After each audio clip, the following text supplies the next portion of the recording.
বানিয়াচং থানা পোড়ানো বা পুলিশ সন্তোষ সাহাকে মেরে পিটিয়ে মেরে ঝুলিয়ে রেখেছিলেন সেটা তারাই করেছিলেন এই যে বলছেন তারা কি আসলে এখান থেকে দায়মুক্ত হয়ে ওনারা জুলাই আগস্টে যে আন্দোলন করেছেন সেই আন্দোলনের সময় যে ইনসিডেন্ট গুলো হয়েছে সেই ইনসিডেন্টের দায় মুক্তি হবে। শহীদ ওসমান হাদির ভাইকে জনাব ওমর হাদি তাকে পোস্টিং দেওয়া হয়েছে।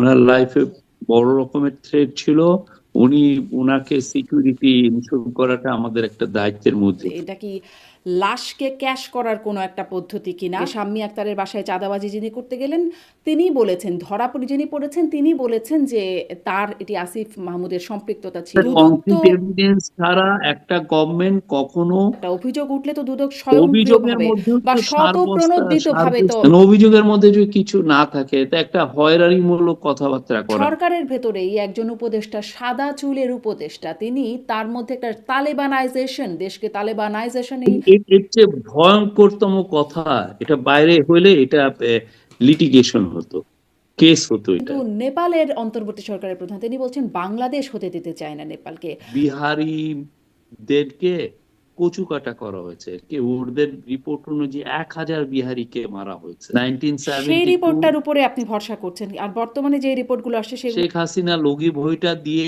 এনে নিজে মব তৈরি করে 12 জনকে পিটিয়ে মেরে ফেলেছেন।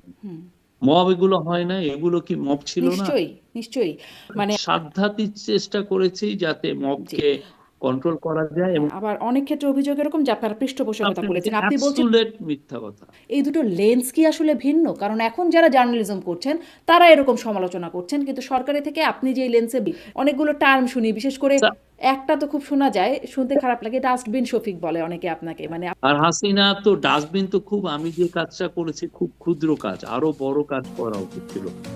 তাকে নিয়ে একটা বড় ঘৃণা স্তম্ভ তৈরি করে এখানে। প্রশ্ন হবে লাগামহীন, জানতে চাই, জানাতে চাই এই সময়ের পালস অফ পলিটিক্স। জুলাই যোদ্ধাদের দায় মুক্তি দিয়ে অধ্যাদেশ জারি করছে সরকার, জানিয়ে আইন উপদেষ্টা বলেছেন জুলাই গণঅভ্যুত্থানকালে রাজনৈতিক প্রতিরোধের উদ্দেশ্যে সংঘটিত কার্যাবলী থেকে অভ্যুত্থানকারীদের দায় মুক্তি দেওয়া হবে। গণঅভ্যুত্থান শেষ হয়েছে 24-এর 5ই আগস্ট, কিন্তু দায় মুক্তির সময়কাল 1 জুলাই থেকে 31 আগস্ট পর্যন্ত কেন? অভ্যুত্থান পরবর্তী বা রাজনৈতিক প্রতিরোধের উদ্দেশ্যে সংঘটিত অপরাধ ব্যতীত অপরাধের দায়মুক্তি না থাকলেও কেন সাবেক ছাত্র উপদেষ্টা আসিফ মাহমুদের দুর্নীতি বা চাঁদাবাজির অভিযোগের বিচার তো পরের কথা, তদন্তও হয় না? জুলাই নেতৃত্বের অনেকেই আঙুল ফুলে কলাগাছ হয়ে গেলেও তা চোখেও পড়ে না সরকারের কোনো প্রতিষ্ঠানের। অপরদিকে আয়ের সাথে সম্পদের অসঙ্গতির অভিযোগ এনে সাংবাদিক আনিস আলমগীরের বিরুদ্ধে ঠিকই মামলা করে দুদক। প্রথম আলো ডেইলি স্টারে হামলা সরকার হতে দিয়েছে। সাংবাদিক নুরুল কবিরের এমন অভিযোগকে ডাহা মিথ্যা বলে মন্তব্য করে প্রেস সচিব প্রমাণ দেখাতে বললেও কেন প্রকাশ্যে উস্কানিদাতা শিবির নেতা বা প্রবাসী অ্যাক্টিভিস্টদের দেখে না সরকার? মেয়াদের একেবারে শেষে এসে নিজেদের কতটা সফল মনে করে অন্তর্বর্তী সরকার? এসব নিয়ে আলোচনায় স্বপ্নধারা নিবেদিত পালস অফ পলিটিক্সে আমার আজকের অতিথি প্রধান উপদেষ্টার প্রেস সচিব শফিকুল আলম। জনাব শফিকুল আলম, আপনাকে স্বাগত জানাচ্ছি পালস অফ পলিটিক্সে আমার আজকের আয়োজনে। Thank you. আপনাকে অনেক ধন্যবাদ। আপনাকে পাওয়াটা একটা দারুণ ব্যাপার, কারণ আপনি বেশ অপ্রিয় প্রশ্ন স্বাচ্ছন্দ্যে সেগুলো উত্তর করেন বা রিপ্লাই করেন।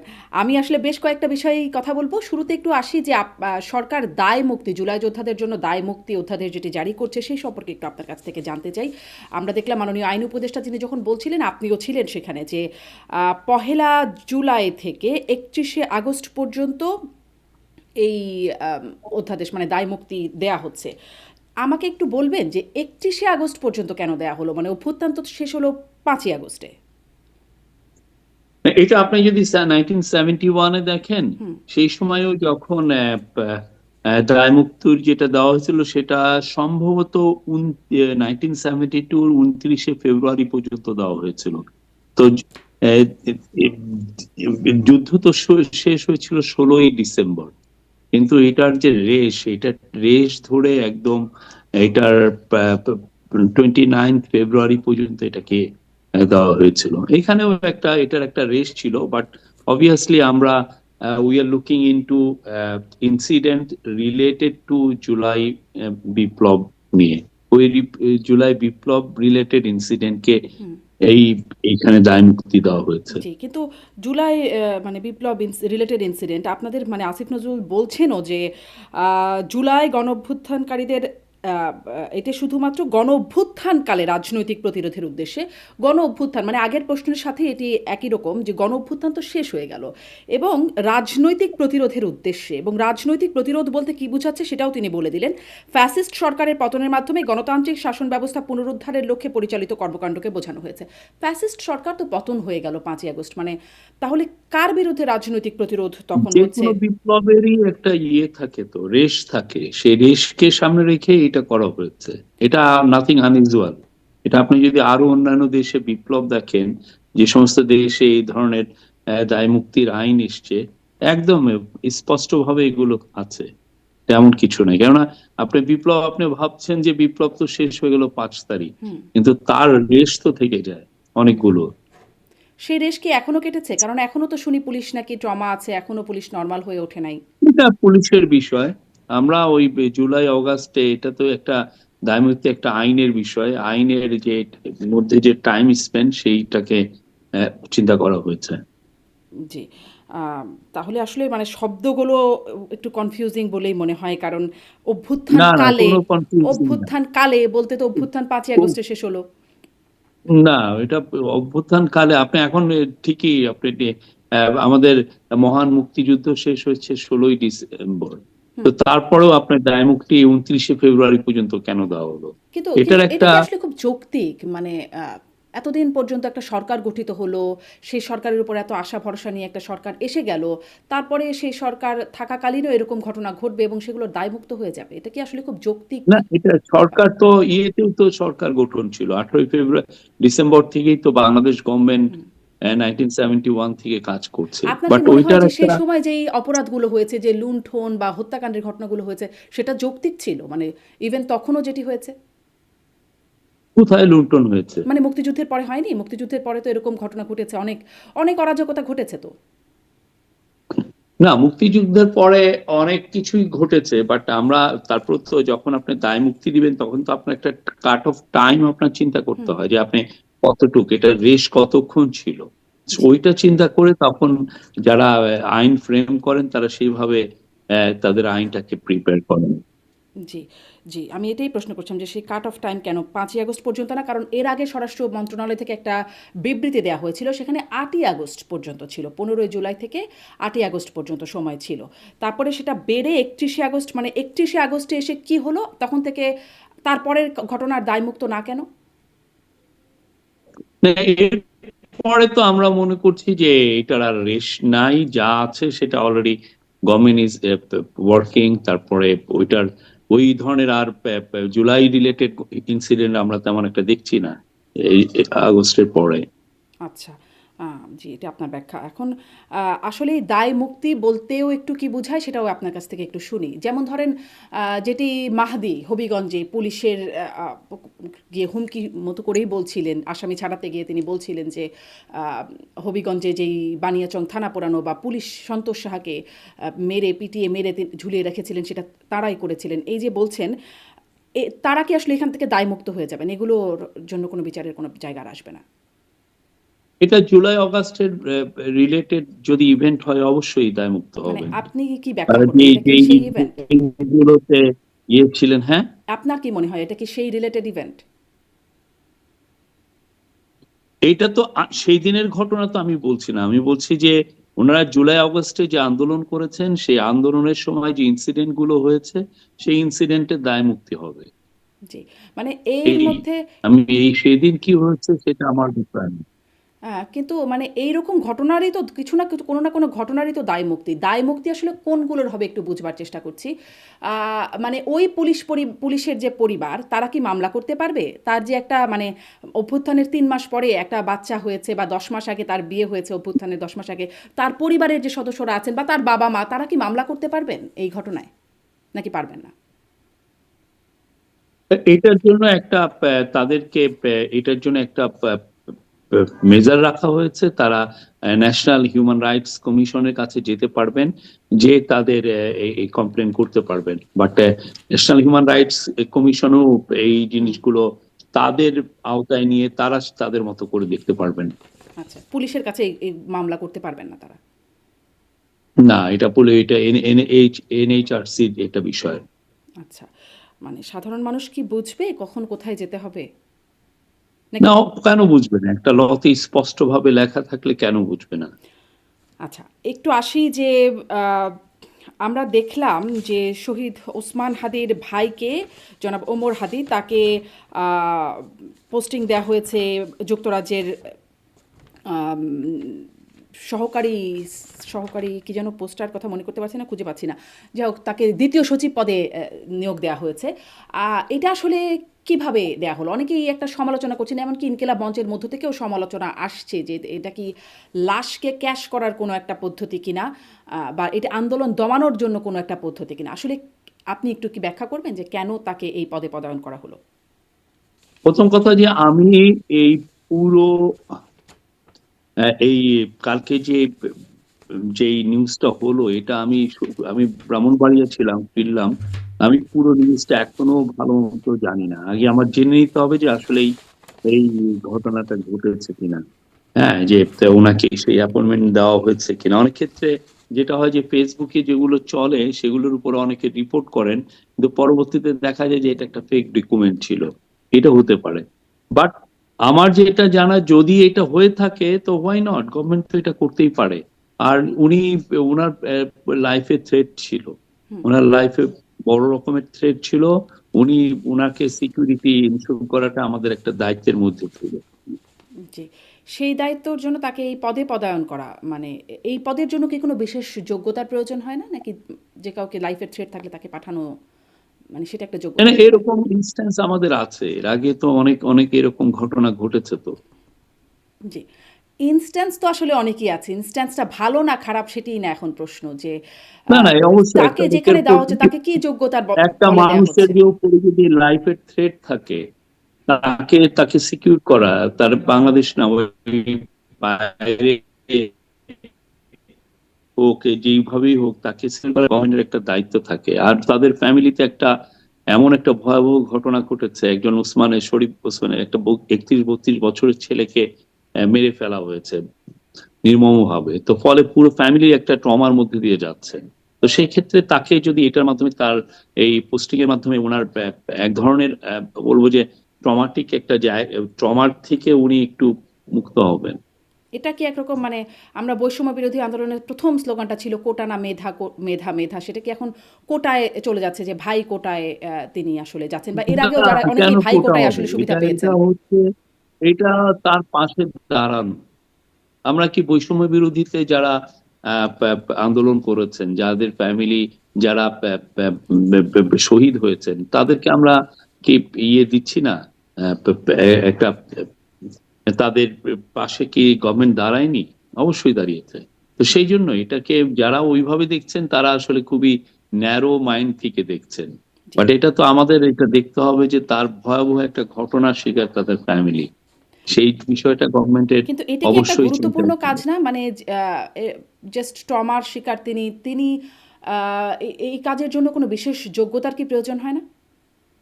না, ওনার তো কিছু যোগ্যতা আছেই, না হলে কি আর এটা দেওয়া হতো? আর আরেকটা হচ্ছে যে এই পুরো বিষয়টা তো সব দিক থেকে চিন্তা করে এই কাজটা করা হয়েছে। আচ্ছা। কোনো বৈষম্য বিরোধী কোনো কাজ করা হয়নি। আর এটা মনে রাখতে হবে যে উনি খুবই খুবই তার উপরে অনেকগুলো থ্রেট আছে, হুম। তার জীবনের প্রতি হুমকি আছে। হ্যাঁ, তিনি কিন্তু বলেছিলেন, মানে হাদি হত্যাকাণ্ডের বিচার চেয়ে তিনি বলেছিলেন যে সরকারকে উদ্দেশ্য করে, যে আপনারাই হত্যা করিয়েছেন, আবার আপনারাই এটা নিয়ে মানে নির্বাচনকে বানচালের জন্য ইস্যু তৈরি করছেন। এরকম একটা অভিযোগ তিনিও করেছিলেন।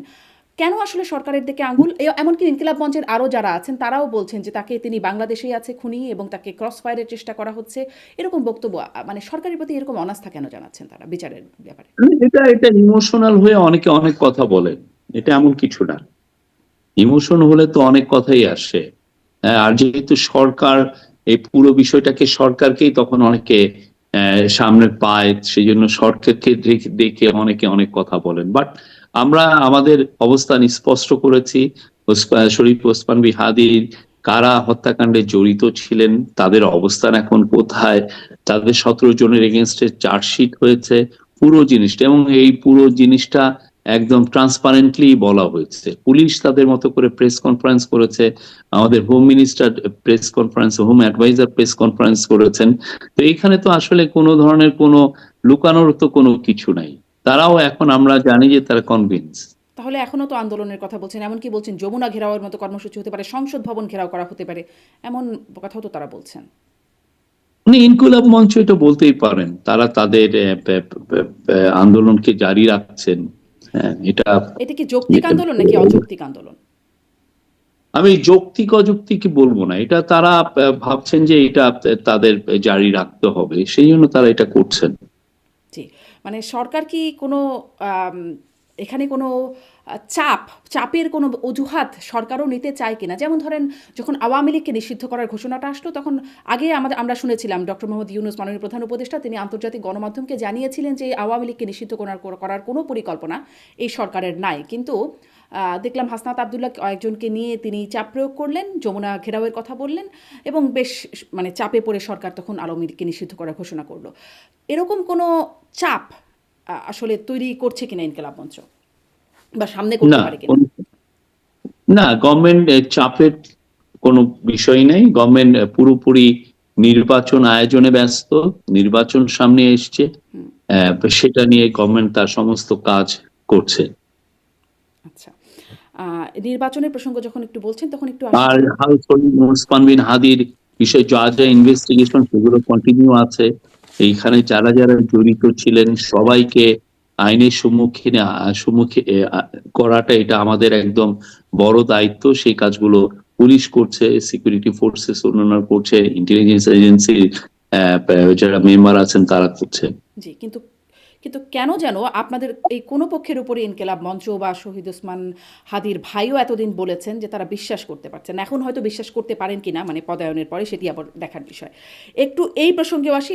আপনি ভোটের প্রসঙ্গে বলছিলেন, গণভোটের পক্ষে সরকার বেশ জোরে সোরেই এখন মোটামুটি প্রচারণা চালাচ্ছেন, হ্যাঁ ভোটের পক্ষে প্রচারণা চালাচ্ছেন, এবং জুলাই সনদের উপর ভিত্তি করেই গণভোট হচ্ছে। এই জুলাই সনদ যে কেন গুরুত্বপূর্ণ বা কতটা গুরুত্বপূর্ণ, এটি মাননীয় প্রধান উপদেষ্টা সনদ হওয়ার আগেও বলেছেন, পরেও বলেছেন।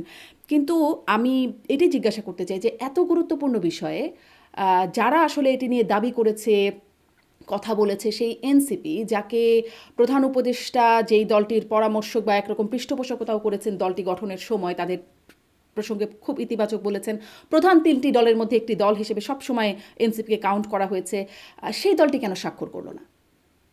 না, স্বাক্ষরটাই তো আর মূল না। স্বাক্ষর খুবই একটা, এই এত বড় 9 মাস ধরে যে কর্মযোগ্য হয়েছে তার একটা ছোট একটা পার্ট হচ্ছে স্বাক্ষর। যে স্বাক্ষরের আগের ঘন্টা পর্যন্ত, লাস্ট মোমেন্ট পর্যন্ত যে নেগোসিয়েশন হয়েছে, পুরো নেগোসিয়েশনে এনসিপি ছিলেন, এনসিপি নেতৃবৃন্দ ছিলেন। তো এটা স্বাক্ষর উনি দিলে কি দিল, এটার চেয়ে বড় কথা উনি এটা ওন করছেন কিনা। তারা ফুললি ওন করছেন এবং তারা হ্যাঁ ভোটের জন্য ক্যাম্পেইনও করছেন। তো সেই জন্য আমরা এটা নিয়ে ওরিড না।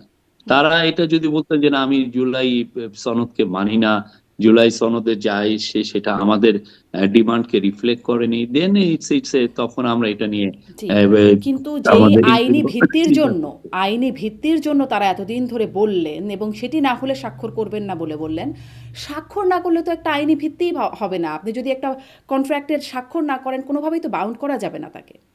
না, না, আইনি ভিত্তি তো স্বাক্ষর করলেই হবে তা না। আইনি ভিত্তি স্বাক্ষর করাটা হচ্ছে যে আমি এইখানে সবাই ইউনাইটেডলি আমরা দেখালাম যে আমরা এই পুরো জিনিসটা আমরা একসাথে সম্পন্ন করেছি। কিন্তু এখানে আইনি ভিত্তিটা তো আসবে হচ্ছে through parliament, through constituent assembly, through এই গণভোটের মাধ্যমে। সেটার জন্যই তো এখন আমরা ক্যাম্পেইন করছি। যে কিন্তু যেই দল ক্ষমতায় যাবে, তারা যদি স্বাক্ষরকারী দল না হয়, তাহলে কি তারা মানতে বাধ্য থাকবে?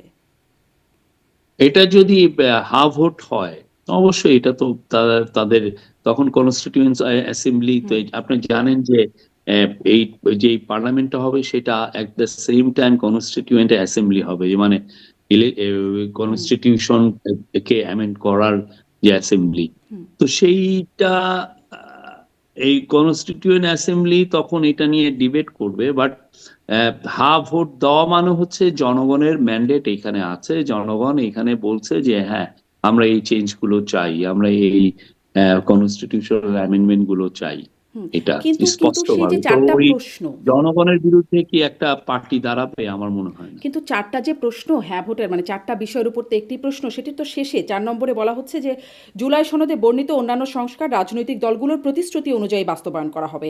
বা এই যে তার আগের মানে 3 নম্বর পয়েন্টেও বলা হচ্ছে যে যেগুলো রাজনৈতিক দলগুলোর ঐক্যমত হয়েছে সেগুলো বাস্তবায়নে আগামী নির্বাচনে বিজয়ী দলগুলোর মধ্যে বাধ্য থাকবে, মানে প্রতিশ্রুতি অনুযায়ী তারা করবে। প্রতিশ্রুতি যদি স্বাক্ষরই না করে তাতে তাকে সেখানে প্রতিশ্রুতিতে কি করে বাধ্য করবে? এটা দুই একটা বিষয়ে নোট অফ ডিসেন্ট ছিল, সেগুলোর বিষয়ের কথা বলা হয়েছে, এটা সবগুলো না।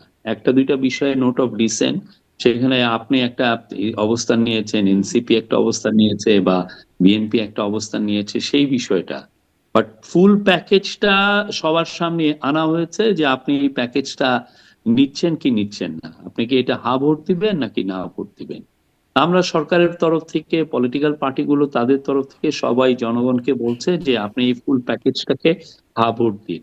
হা ভোট দেওয়া মানে হচ্ছে অপশাসনকে আর এক ধরনের রেড কার্ড দেখানো, আর অপশাসন যাতে ফিরতে না পারে বা স্বৈরাচার যাতে আর ফিরতে না পারে। সেটার জন্য যেই এই 9 মাস ধরে যেই জুলাই চার্টার নিয়ে যে আলোচনা হয়েছে এবং যে জুলাই চার্টারটা ফ্রেমিং হয়েছে, সেটা নিয়েই পুরো প্যাকেজটাকে সবার সামনে আনা হয়েছে। আপনি এটা নিবেন কি নিবেন না, এই। আচ্ছা, আমি এটা সম্পর্কে একটু আসি। কিন্তু এত গুরুত্বপূর্ণ ডকুমেন্ট সেটি মানে স্বাক্ষর কেন করছে না এনসিপি, বা করবে নাকি স্বাক্ষর? ব্যাপারটা কি আসলে? কেন না না, হচ্ছে না? এটা স্বাক্ষরটা আপনি ওইখানে অবসেস হয়ে যাচ্ছেন কেন। কারণ জাদুঘরে রাখার মতো, পাঠ্যপুস্তকে স্বাক্ষর পড়ানোর মতো মাননীয় প্রধান করতেই উপদেষ্টা হবে। বলেছেন। এ- না না, এটা স্বাক্ষর করতে হবে এমন কিছু না। সে ইভেন গণভোটের আগেও স্বাক্ষর করতে পারে, পরে করতে পারে।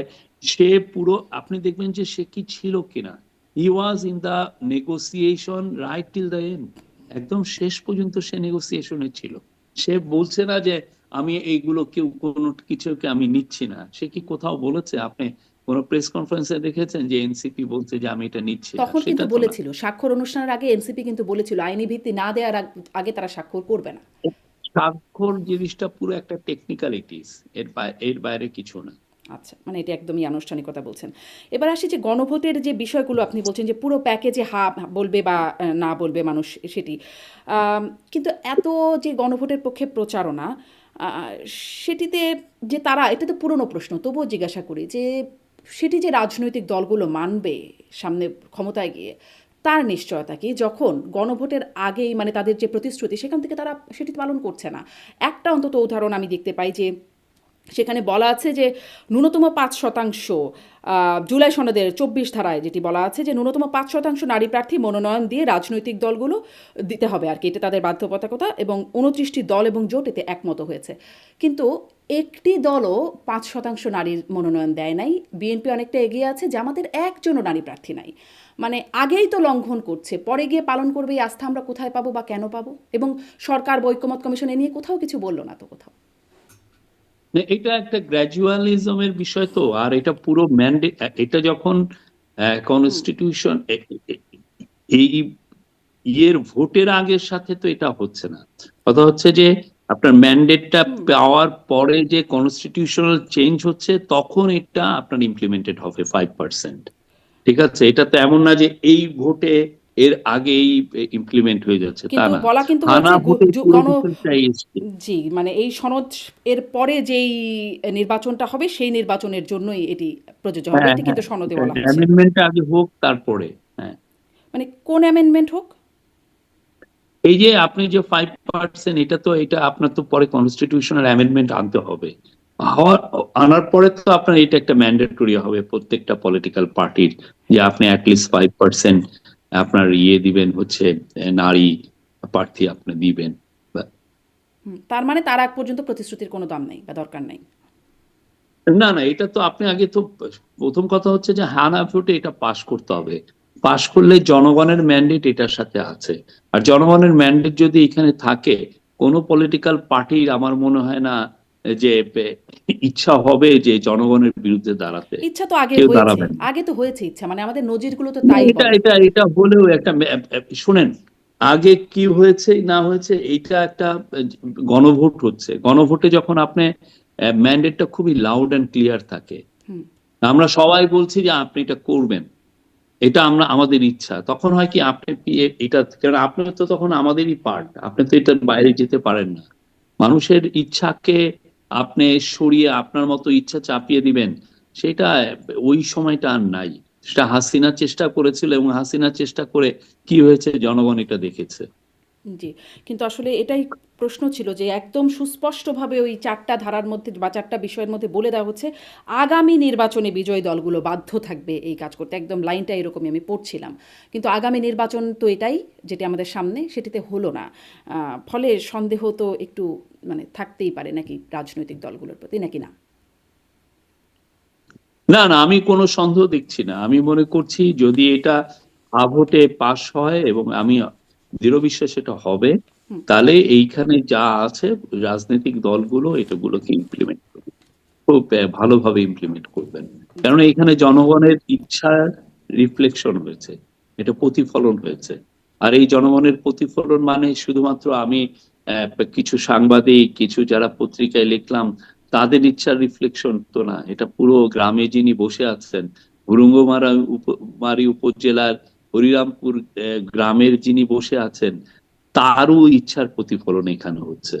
এটা সে তো এত আসলে পুরো এমন না। বিষয়টা বোঝেই না, সে তো রাজনৈতিক দলের না না, দিকে আপনি তাকিয়ে। তাহলে আপনি এই জিনিসটাই সবার দোষ, যে সে কিছুই বুঝে না।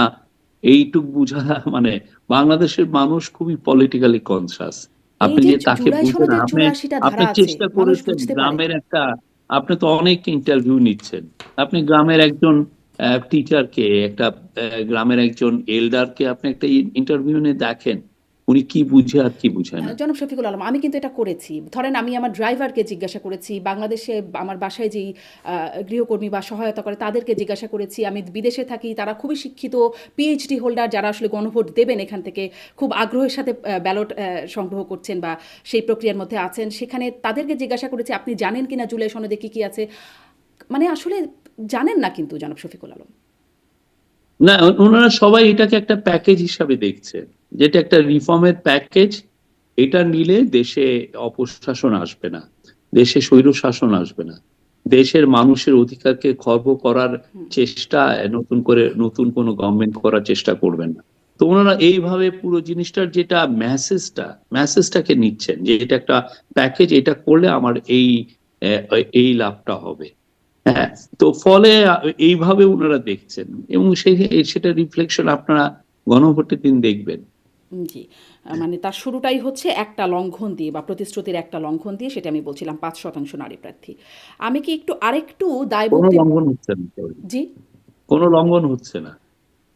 ৫% নারী প্রার্থী দেওয়ার বাধ্যবাধকতা নাই।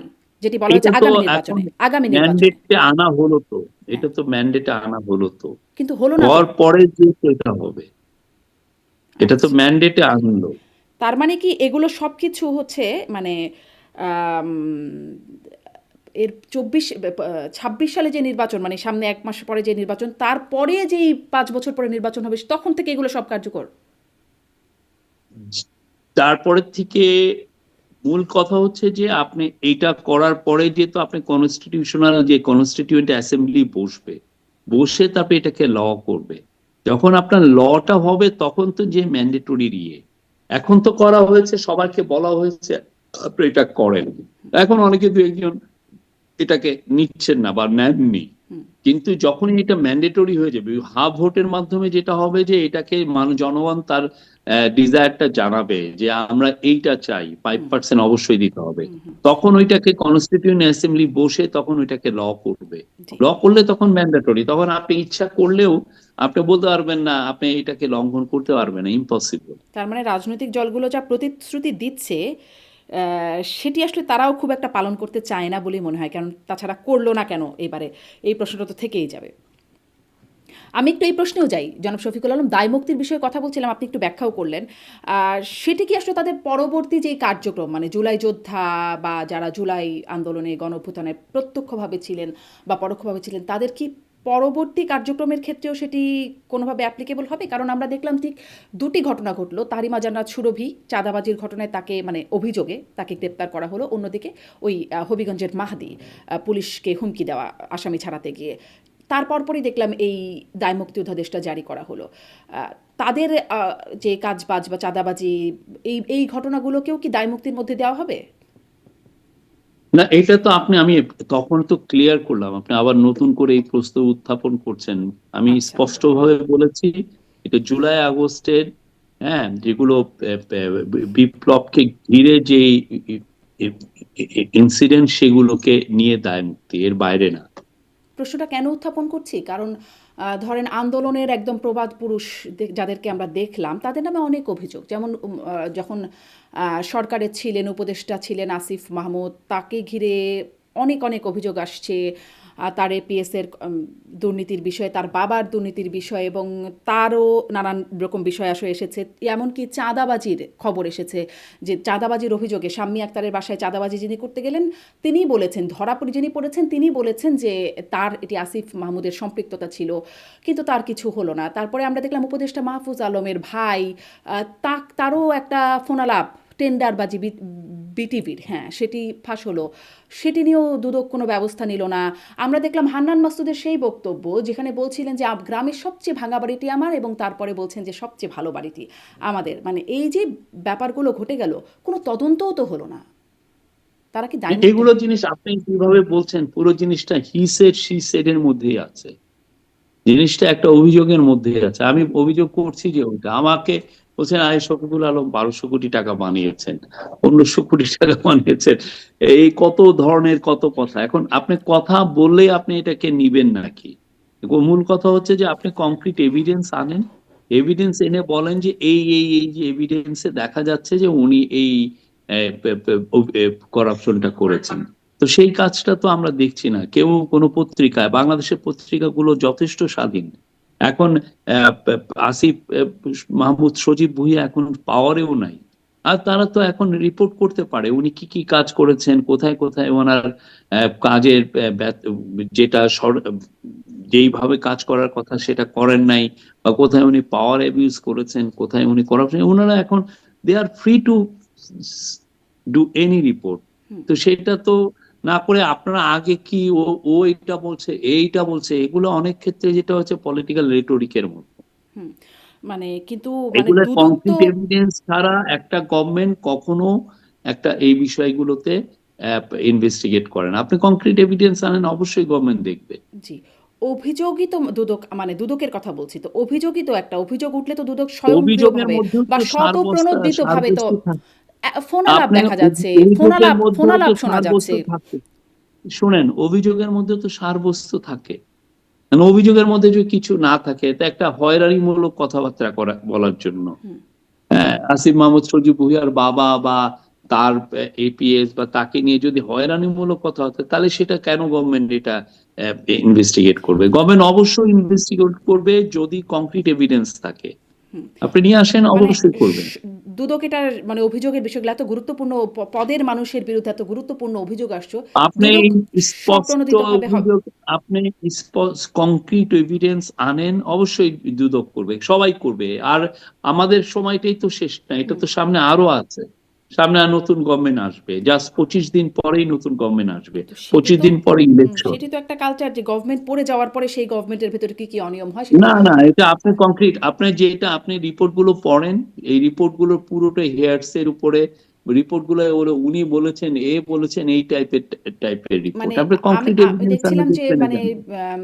আল জাজিরার সাংবাদিক আম, জুলকারনাইন সায়ের, তিনিও তার যে ফোন আলাপ মানে সংলাপ, যেটি মাহফুজ আলমের ভাই সেটিও শেয়ার করেছিলেন।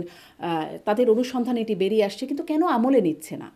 মানে এগুলো আমলে নিয়ে কেন তদন্ত? এটা এমনকি কংক্রিট আসিফ মাহমুদ এভিডেন্স নিজেও আনলে, বলেছিলেন দুদক তদন্ত করে দেখতে পারে, শুধু এই বিষয় না, বিভিন্ন বিষয়, দুর্নীতির প্রসঙ্গে। আমরাও তো এটাই এখন, এগুলো পুরো জিনিস বাংলাদেশে তো এই ধরনের রিপোর্ট সামনে হয় নাই। আবার বড় বড় যারা নিউজ পেপার আছেন, যারা ইনভেস্টিগেটিভ ওয়েবসাইট, তারা ইনভেস্টিগেট করে দেখুক যে এই জায়গায়, এবং তারা আমাদেরকে বলতে পারে যে না, গভর্নমেন্ট এখানে সিরিয়াসলি পার্সিউ করতেছে না, সেটাও বলতে পারে। কিন্তু কথা হচ্ছে যে এখন সোফার যা হচ্ছে, এটা হচ্ছে ওনাকে বিরুদ্ধে এটা আছে, ওনার বিরুদ্ধে এটা বলা আছে, এই টাইপের কথাবার্তা চলছে। জি। বাট এটা দিয়ে তো আর গভর্নমেন্ট বা কোনো এন্টি করাপশন কমিশন তো সে এটা নিয়ে তো আর কাজ করতে পারে না। জি, কিন্তু যারা আসলে ধরেন যেমন সাবেক আইজিপি তিনি রাজসাক্ষী হলেন, হয়ে তার সাথে যারা আছেন তাদের অপরাধের মানে যা যা আছে সেটি তিনি বয়ান দিলেন। তেমনি ওই যে চাঁদাবাজির ঘটনায় যিনি গ্রেপ্তার হলেন তিনি কিন্তু নিজে বলেছিলেন যে এখানে আসিফ মাহমুদের সম্পৃক্ততা আছে, কেউ তদন্ত করলো না, কেউ একটু প্রশ্নও করলো না সরকারের পক্ষ থেকে। তখন ওনার অভিযোগটা খুবই, উনি যদি খুব কংক্রিট এভিডেন্স নিয়ে আসতেন, হ্যাঁ, আমি এসে বললাম যে আমার উনি এই এই কাজ করছেন, উনি 200 কোটি টাকা বানিয়েছেন, 300, এটার উপরে তো আর তদন্ত হয় না, আপনি কনক্রিট এভিডেন্সটা নিয়ে আসতে হয়। কিন্তু তো সেটা যদি না হয় তাহলে এভিডেন্স নেওয়া তো গভর্নমেন্ট এটা কি দুদকেরও কাজ। করবে? যেমন ধরেন দুদক, আনিস আলমগীর সাংবাদিক, তার এখন বিরুদ্ধে দুদকের তো, শুনেন, দুদকের অনেক অনেক কাজ আছে, যেগুলো দুদক কি, আপনি যেটা আপনি আওয়াজ তুললেন সেটা দেখবে না, কংক্রিট এভিডেন্স আছে সেটা দেখবে। দুদকের তো আনলিমিটেড নাম্বার অফ পিপল হ্যাঁ, কিন্তু নাই। দুদক তো স্বতঃপ্রণোদিতভাবে মানে বা সুমোটো দুদক তো এই অভিযোগ মানে তদন্তগুলো করে বা অভিযোগগুলো দেখে, খতিয়ে দেখে, কোনো রকম অভিযোগ থাকলে সেই ক্ষমতা তো দুদকের আছে। আর যেমন অবশ্যই। যেমন যেমন দেখছিলাম যে সেটা- আনিস আলমগীরের বিরুদ্ধে, যিনি ইতোমধ্যেই সন্ত্রাস বিরোধী আইনে আছেন, তার বিরুদ্ধে নতুন করে দুদক মামলা করেছে তার অর্জিত আয়ের সাথে মানে সম্পত্তির সাথে তার আয়ের অসঙ্গতির মানে দেখিয়ে। এরকম অসঙ্গতি কি জনে জনে, মানে তার বিরুদ্ধে কোনো অভিযোগ নাই, দুদকই এটা বের করলো। তো এত অভিযোগ থাকা সত্ত্বেও দুদক এই অভিযোগগুলো দেখছে না কেন? না, ওইটা উনি অবশ্যই সেক্ষেত্রে ওনারা কনক্রিট এভিডেন্স পেয়েছেন, সেই অনুযায়ী তারা পার্সিউ করেছেন কেসটা। তো এরকম কনক্রিট এভিডেন্সের জন্য দুদক কি আসলে, ধরেন আপনার আয়ের সাথে আপনার সম্পত্তির মিল আছে কিনা, বা আপনাকে নিয়ে বিতর্ক নাই, ধরেন এই যে যাদেরকে নিয়ে বিতর্ক আছে তাদেরকে নিয়ে কি দুদক করে? কেন আনিস আলমগীরের বিষয় করলো? ওনারা তো সেই রকমের কনক্রিট এভিডেন্স পেয়েছেন, সেই অনুযায়ী তারা পার্সিউ করেছেন, ইনভেস্টিগেশন করেছেন। এখানে আপনার আরো যদি আরো এলাবোরেট যদি আরো জানতে চান, আপনার ওনাদের সাথে কথা বলেন। অ্যান্টি করাপশন কমিশনের এই স্পোকসম্যান তো এই বিষয়ে কথা বলে, তো একদম যে চুপচাপ থাকে তা তো না। জি, মানে এটা কি কোনো টার্গেটেড বিষয় যে তাকে টার্গেট করে তার সম্পদের হিসাবের সাথে তার ওর আয়ের মিল আছে কিনা, এটা অসঙ্গতি আছে কিনা খুঁজে দেখা, নাকি এটা কি কোনো র্যান্ডম বিষয় নাকি টার্গেটেড বিষয়? টার্গেটেড বিষয় হবে কেন, যেখানে ওনারা যেই বিষয়ে যখনই তাদের হাতে ভালো কংক্রিট এভিডেন্স আছেন তখন দেখেন যে এটাকে পার্সিউবল কিনা, এটা পার্সিউ করা যায় কিনা, ওনারা দেখেছেন যে না, এভিডেন্স, এই স্পষ্ট এভিডেন্স আছে, সে অনুযায়ী ওরা করেছেন। এখন এটা তো যে কোর্টের বিষয়, এটা কোর্ট ডিসাইড করবে যে এটা কি, এইটা প্রাইমা ফেসি এভিডেন্স এখানে আছে কিনা, এটা দিয়ে একটা কেস এগোবে কিনা, এটা তারা দেখবেন। জি, কিন্তু এত অভিযোগ থাকা সত্ত্বেও এই বিষয়গুলো কোর্ট পর্যন্তই গড়ায় না, এটাই আমার প্রশ্ন ছিল। আমি একটু আপনার সাক্ষাৎকার আমি খুব মনোযোগের সাথে দেখছিলাম, আপনি আল জাজিরায় একটা সাক্ষাৎকার দিয়েছেন, সেখানে প্রথম আলো ডেইলি স্টারের হামলা প্রসঙ্গে, যেখানে আপনি সেখানেও দুঃখ প্রকাশ করেছেন, আপনি আপনার ফেসবুক স্ট্যাটাসেও আপনি দুঃখ প্রকাশ করেছেন। সেখানে নুরুল কবির সাংবাদিক, তার রেফারেন্সে বলা হচ্ছিল যে তিনি যে বলছেন যে সরকারের ভেতরে কোনো কোনো অংশ বা গোটা সরকারই এই ঘটনাটা হতে দিয়েছে, মানে প্রথম আলো ডেইলি স্টারের হামলার ঘটনাটা, আপনি বলছেন অ্যাবসলিউট লাই, ননসেন্স, এবং আপনি সেখানেও আপনি এভিডেন্সই দিতে বলছেন। কিন্তু এভিডেন্স কি আসলে কিছুই নাই? মানে আগে থেকেই হুমকি ছিল, হুঁশিয়ারি ছিল, উস্কানি ছিল, কারা দিল সেটিও দেখা গেল, কিন্তু সেইটি থামাতে কোনো ব্যবস্থা নাই। এমনকি যারা হুঁশিয়ারি দিল, হুমকি দিল, উস্কানি দিল, তাদের বিরুদ্ধেও কোনো ব্যবস্থা নেওয়া হলো না। মানে যা অনেককে তো অ্যারেস্ট করা হয়েছে, অনেককেই অ্যারেস্ট করা হচ্ছে, কয়েক ডজনকে অ্যারেস্ট করা হচ্ছে। এখন আপনি যদি বলেন যে গভর্নমেন্টের একটা অংশ এখানে ইনভলভ, এটা তো আপনি মানে এটা তো ভয়াবহ অ্যাকুইজিশন। আপনার সেক্ষেত্রে তো আপনার স্পষ্ট এভিডেন্স থাকতে হবে যে ওকে, আমি এই এভিডেন্সের বলে আমি এই কথাটা বলছি। আপনি বিদেশে এই ধরনের কথা কোন সাংবাদিক, কোন রেসপেক্টেড জার্নালিস্ট তার গভর্নমেন্টের এগেনস্টে বলতে পারবে? আপনি ট্রাম্পের নামে একটা অভিযোগ আছে, আপনি বলে ফেলতে পারবেন যে না, উনি এই এই করেছেন, উনি এইটার সাথে জড়িত বা এটা, উইদাউট এভিডেন্স? এটা সম্ভব? কিন্তু আপনি সেটা না আছে, আপনি রেটরিক করছেন, করছেন। তো এই জন্য আমরা বলেছি দিস ইজ অ্যাবসলিউট ননসেন্স। আপনি যদি আপনার কাছে এভিডেন্স থাকে যে হ্যাঁ এই ঘটনাগুলো ঘটেছে, এইখানে আমরা দেখছি, এই বোঝা যাচ্ছে যে এইটা, আপনি তো কিছু, আপনি না হয়ে যেটা হচ্ছে যে অনেকে বক্তৃতাবাজি করছেন, এসে বক্তৃতা করছেন, এবং একটা গভর্নমেন্টকে আপনি বলছেন, এমন একটা ভয়ঙ্কর একটা অ্যাকুজিশন আপনি দিচ্ছেন। এটা আপনি আপনার হাতে কোনো ধরনের কোনো এভিডেন্স ছাড়া আপনি এই ধরনের একটা গভর্নমেন্টকে এইভাবে অ্যাকুইজিশন করতে পারেন আর এটাই কি। আসলে তিনি বলছেন যে গভর্নমেন্ট হতে দিয়েছে। ধরুন এই যে আমরা দেখলাম রাকসু এটা একটা ভিপি ভয়াবহ কথা না যে এই গভর্নমেন্ট নিশ্চয়ই, হতে দিয়েছে। নিশ্চয়ই খুবই ভয়াবহ কথা এবং সেই ভয়াবহ কথার পেছনে আপনি বলছেন এভিডেন্স নাই। কিন্তু এগুলো কি এভিডেন্স হিসেবে কাউন্ট হবে না যখন দেখা গেল রাকসু ভিপি যিনি শিবির নেতা মোস্তাকুর রহমান তিনি বললেন প্রথম আলো ডেইলি স্টারের বিরুদ্ধে সেগুলো বন্ধ করে দিতে হবে। জাহাঙ্গীরনগর বিশ্ববিদ্যালয়ের শাখার শিবির সেক্রেটারি মোস্তাকুর রহমান তিনিও আসলে ছায়ানট এবং উদীচীর কথা বিশেষ করে বলছেন যে তছনছ করে দিতে হবে। এছাড়াও আমরা প্রবাসী সাংবাদিক ইলিয়াস হোসেনকে দেখেছি, তিনি বলছেন। তার আগেও আমরা বিভিন্ন সময় দেখেছি পিনাকি ভট্টাচার্য তারা বলেছেন এবং করেওছেন, জিয়াফতও করেছেন, তখনও হামলা টামলা হয়েছে প্রথম আলো ডেইলি স্টারের উপরে, ভাঙচুর হয়েছে। কিন্তু এত কিছু জানার পরেও এত উস্কানি থাকার পরেও সরকার এটি ঠেকাতে কোনো ব্যবস্থা নেয় নাই। নাম্বার ওয়ান, যারা উস্কানি দিল তাদের বিরুদ্ধেই বা ব্যবস্থা কোথায়? ইনারা কি কেউ মামলার আসামি হয়েছেন যাদের নাম আমি বললাম? আমরা যারা যারা এটার সাথে সরাসরি জড়িত তাদের অনেককে অ্যারেস্ট করেছি। এ বিষয়ে পুলিশের ব্যাখ্যাও আছে, আপনি পুলিশের সাথে কথা বলতে পারেন। আমরা এখানে যারা যারা এইখানে জড়িত যাদেরকে পাওয়া গেছে, এভিডেন্স পাওয়া যাচ্ছে যে অনেকে যে ওইখানে লুট করছেন ওইটার সাথে সবাইকেই ধরা হয়েছে, যাদেরকে সরাসরি ভিডিওতে প্রকাশ্যে যারা বললেন তারা কি উস্কানিদাতা হিসেবে হবেন না বা হুমকিদাতা হিসেবে হবেন না? এটা পুরো কেসটা এখনো তো ফাইল হয়নি। যেটা একটা এখন যেটা হয়েছে প্রথমে হচ্ছে যে এফআইআর ফাইল হয়েছে, পুরো চার্জশিট কি ফাইল হয়েছে আমার মনে হয় না, আমি কিন্তু এটা আবার চেক করবো। ইনাদেরকে তো আসামিও করা হয় নাই। মানে কাকে কাকে আসামি করা হয়েছে, এটাই তো ধরা আমার হয়েছে সেটি আমি দেখছিলাম। অজ্ঞাতনামা অবশ্য আমি অনেকে আছেন। আমি এফআইআরটা দেখে তারপরে আমি বলতে পারবো। আর পুরো যেটা ফুল চার্জশিট এখানে যেমন হাদি হত্যার ফুল চার্জশিটটাই সাবমিট হয়েছে, ওরা 17 জনের নাম নিয়েছে। এখানে ফুল চার্জশিটটা কি দেওয়া হয়েছে কিনা আমি এখনো জানি না, আমার মনে হয় এখনো ফুল চার্জশিটটা সাবমিট করা হয় নাই। কিন্তু যাদের কথায় এগুলো হলো তাদেরকে মামলার আসামি করা হবে না? মানে ধরেন শেখ হাসিনা ভারতে বসে বসে হুমকি দিচ্ছেন এবং সেই সেটা তো অনুযায়ী নাকি পুলিশ কাজ হচ্ছে, এটা এজন্য তো পুলিশ হ্যাঁ। ডিসাইড করবে, এটা তো পুলিশ ডিসাইড করবে, ঠিক না? পুলিশ দেখবে যে তার সাথে কানেকশনটা কি, পুলিশ ডিসাইড করে তখন পুলিশ তার চার্জশিটে কিন্তু আনবে, এটি কি এটা তো একটা পুলিশের। এভিডেন্স না যে সরকার এর মধ্যে, মানে পুলিশ তো সরকারের পার্ট, সরকার এদের বিরুদ্ধে ব্যবস্থা নেয় নাই, আগেও নেয় নাই, পরেও নেয় নাই, ফলে সরকার এটির পার্ট, যদি নুরুল কবিরের যে ব্যাখ্যা। এটা এটা একটা ননসেন্স, এগুলা কে বলে এগুলা? সরকার এটা আপনি এটা হয় না, এ হয় নাই অতএব বি, বি হয় না অতএব সি, এই টাইপের লজিক দেওয়া তো ঠিক কিন্তু না। কেন ইনাদেরকে আসামি গভর্নমেন্ট করা হলো এখানে না? কেন যদি পাস এটি হবে? অপরাধ হয় কেন ওনাদেরকে আসামি করা হলো না যখন ওনারা এটা প্রকাশ্যে পুলিশ হুমকি দিলেন? ইনভেস্টিগেট করবে, পুলিশ ইনভেস্টিগেট করে অবশ্যই কেস দিবে। যদি দেখে যে কারো এভিডেন্স আছে, কেউ এখানে পুরোপুরি আমরা সম্পৃক্ত, সবাই অবশ্যই পুলিশ দেখলাম এই দেখবে। এভিডেন্সটা একদম মানে প্রকাশ্যে বললেন, পুলিশ কেন দেখলো না? এটা পুলিশ তো এখনো ইনভেস্টিগেশন শেষ করেনি, পুলিশকে ইনভেস্টিগেশন আমি তো বললাম যে পুলিশ এখনো চার্জশিট দেয়নি।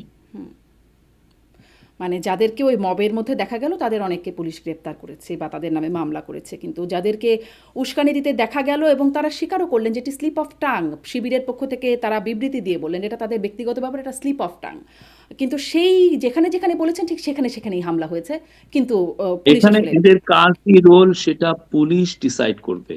পুলিশ মনে করে যদি মনে করে যে হ্যাঁ এখানে তার স্পষ্ট লিংক আছে, অবশ্যই পুলিশ চার্জশিটে আনবে। কিন্তু এখনো পুলিশ তো এটা ইনভেস্টিগেশন করছে, পুলিশের ইনভেস্টিগেশন শেষ হোক। আগে যে প্রথম আলো ডেইলি স্টারে হামলা হয়েছিল, জিয়াফত হয়েছিল, তখন কি কোনো ব্যবস্থা হয়েছিল? তখন আমরা ডেইলি স্টার প্রথম আলোতে ওরা হামলাই করতে পারেনি, তার আগেই তাদেরকে ডিসপার্স করে দেওয়া হয়েছে। তাদের গরু জবাই করা সেখানে এগুলো তো হয়েছিল। তারা ওইখানে কম্পাউন্ডের ধারে কাছেও আসতে পারেনি, তাদের অনেক দূরের থেকেই তাদেরকে ডিসপার্স যারা করে দেওয়া বলেছিল, হয়েছে। যারা নির্দেশ দিয়েছিল এই ঘটনাগুলো ঘটানোর জন্য তাদের আপনি বিরুদ্ধে, ওই সময়ের রিপোর্ট গুলো দেখেন তাহলেই বুঝবেন, কিন্তু তাদের বিরুদ্ধে কি তারা ব্যবস্থা ওইটা নেওয়া হয়েছে? আশেপাশে আসতে পারেনি। তাদের বিরুদ্ধে সরি, তাদের বিরুদ্ধে কি ব্যবস্থা নেওয়া হয়েছে যারা আসলে নির্দেশটা দিয়েছিলেন? ওই সময় যারা ইয়ে আছে দেখুন, ওইখানে তো প্রথম আলোকে তো আর ওরা যে ওইখানে ফিজিক্যালি অ্যাটাক করেছে কিনা পুলিশ আপনাকে ভালো বলতে পারে, বাট আমি যেটা জানি সে সময় আমি দেখেছি, আমি তখন খুব ক্লোজলি এটা মনিটর করেছি, ওরা ওই ওই অত দূর পর্যন্ত যেতেই পারেনি। পারেনি বলে উস্কানিটা কি অপরাধ না? উস্কানিটা তো অপরাধী। আমি ওরা তখন কি কারণে প্রোটেস্ট করেছে ওইখানে স্পষ্ট ভাবে আছে, আপনি একটু দেখে নিয়ে। জি, আমি আসলে দেখে এটার বুঝতে সাথে পারি না আপনি এটা বলেই মিলাচ্ছেন। জানতে চাই যে যাদেরকে প্রকাশ্যে দেখা গেল তাদেরকে আসামিও করা হলো না, কিন্তু মানে সরকার বলছে যে আসলে কোনো এভিডেন্স নাই। এই জন্যই আমি আসলে প্রশ্নগুলো আপনার কাছ থেকেই বুঝতে চাইছিলাম। আমি কি তাহলে একটু পরের আপনার একটা প্রসঙ্গে, যখন আপনি আল জাজিরাকে সাক্ষাৎকার দিচ্ছিলেন সেখানে আসলে এই ঘটনাগুলোর জন্য ইউএন স্পেশাল রেপোর্টারের রেফারেন্সে সাংবাদিক বলছিলেন, আপনাকে জিজ্ঞাসা করছিলেন যে সরকারের ব্যর্থতা দেখছে ইউএন স্পেশাল রিপোর্টার, আপনি সেটাকে রিজেক্ট করছেন। গেল বছর অক্টোবরেও মানবাধিকার পরিস্থিতি নিয়ে একটি আলোচনায় আপনি সেখানেও বলেছিলেন যে আমাদের দেশের পত্রিকাগুলো সেগুলো আসলে মানে যে রিপোর্ট মানবাধিকার সংস্থাগুলো পত্রিকার উপর ভরসা করে রিপোর্ট করে, যদি আন্তর্জাতিক সংস্থা ইউএনএইচসিআর বা অ্যামনেস্টি ইন্টারন্যাশনাল যদি এনাদেরকে দিয়ে আসলে তদন্ত করানো উচিত বা প্রতিবেদন দেওয়ানো উচিত। পরপরই আসলে দেখলাম যে হিউম্যান রাইটস ওয়াচ এরকম তারা আসলে এই বা 6টি আন্তর্জাতিক সংস্থা উদ্বেগ জানিয়েছে, মানবাধিকার পরিস্থিতি নিয়ে লিখছে। কেন আপনারা আসলে বিশ্বাস করতে পারছেন না আন্তর্জাতিক সংস্থাগুলোকে বা দেশের পত্রিকাগুলোকে, এই রিপোর্টগুলোকে? না, তারা তাদের কাজ করছে, আমরা তো অস্বীকার করছি না। তারা তাদের হিউম্যান রাইটস, যারা ইন্টারন্যাশনাল যারা হিউম্যান রাইটস গ্রুপ আছে, তাদের কাজগুলো খুবই ভাইটাল। তারা শেখ হাসিনার আমলে খুব ভালো ভালো রিপোর্ট করেছেন, সেই জন্য আমরা তাদের প্রতি কৃতজ্ঞ। এখনো আমরা চাই তারা নির্মমভাবে সবগুলো রিপোর্ট করবেন, কিছু কিছু করছেনও। আমাদের বাংলাদেশি হিউম্যান রাইটস অর্গানাইজেশনের নিয়ে আমার কিছু কোশ্চেন আছে, খুব বড় রকমের কোশ্চেন আছে, এবং আমি মনে করি যে তারা এই জায়গাগুলো অ্যাড্রেস করা উচিত। তারা যেভাবে রিপোর্ট করে, অনেক ক্ষেত্রে তারা পত্রিকার রিপোর্টের উপর রিলাই করে একটা রিপোর্ট করে। এখন পত্রিকা যদি ভুল রিপোর্ট করে, তাহলে এই দায়টা তখন তো কার? আপনার তো, আপনি আহ, বললেন যে ইনকিলাবে এই রিপোর্ট হয়েছে, দেখা গেলো ইনকিলাবের রিপোর্টটাই ভুয়া, কিন্তু হিউম্যান রাইটস অর্গানাইজেশন ওই রিপোর্টটা করে ফেলছে। তো এই দায় তো হিউম্যান রাইটস অর্গানাইজেশনের নেওয়া উচিত। আপনি যদি হিউম্যান রাইটস এর কাজ করবেন, অবশ্যই আমরা চাই বাংলাদেশে হিউম্যান রাইটস গ্রুপগুলো আরো বেটার কাজ করুক, কিন্তু তাদের সক্ষমতা আরো বাড়ানো উচিত, যাতে একটা ঘটনা পত্রিকার চোখ দিয়ে না দেখে নিজে যেন ইনভেস্টিগেট করে। সেটা ওনারা করছে না, ওনারা আর একজনের উপর দিয়ে। আমরা এই জন্য আমরা গত 6 মাসে এতগুলো ঘটনা দেখেছি, এতগুলো হয়েছে, এবং সবগুলো ওনারা বলছেন কি আমরা 10টা নিউজ পেপার মনিটর করে দেখছি। নিউজ পেপার যে আপনি পারফেক্ট নিউজ দিচ্ছে আপনি কিভাবে জানেন? সত্য নিউজ কিনা আপনি কিভাবে জানেন?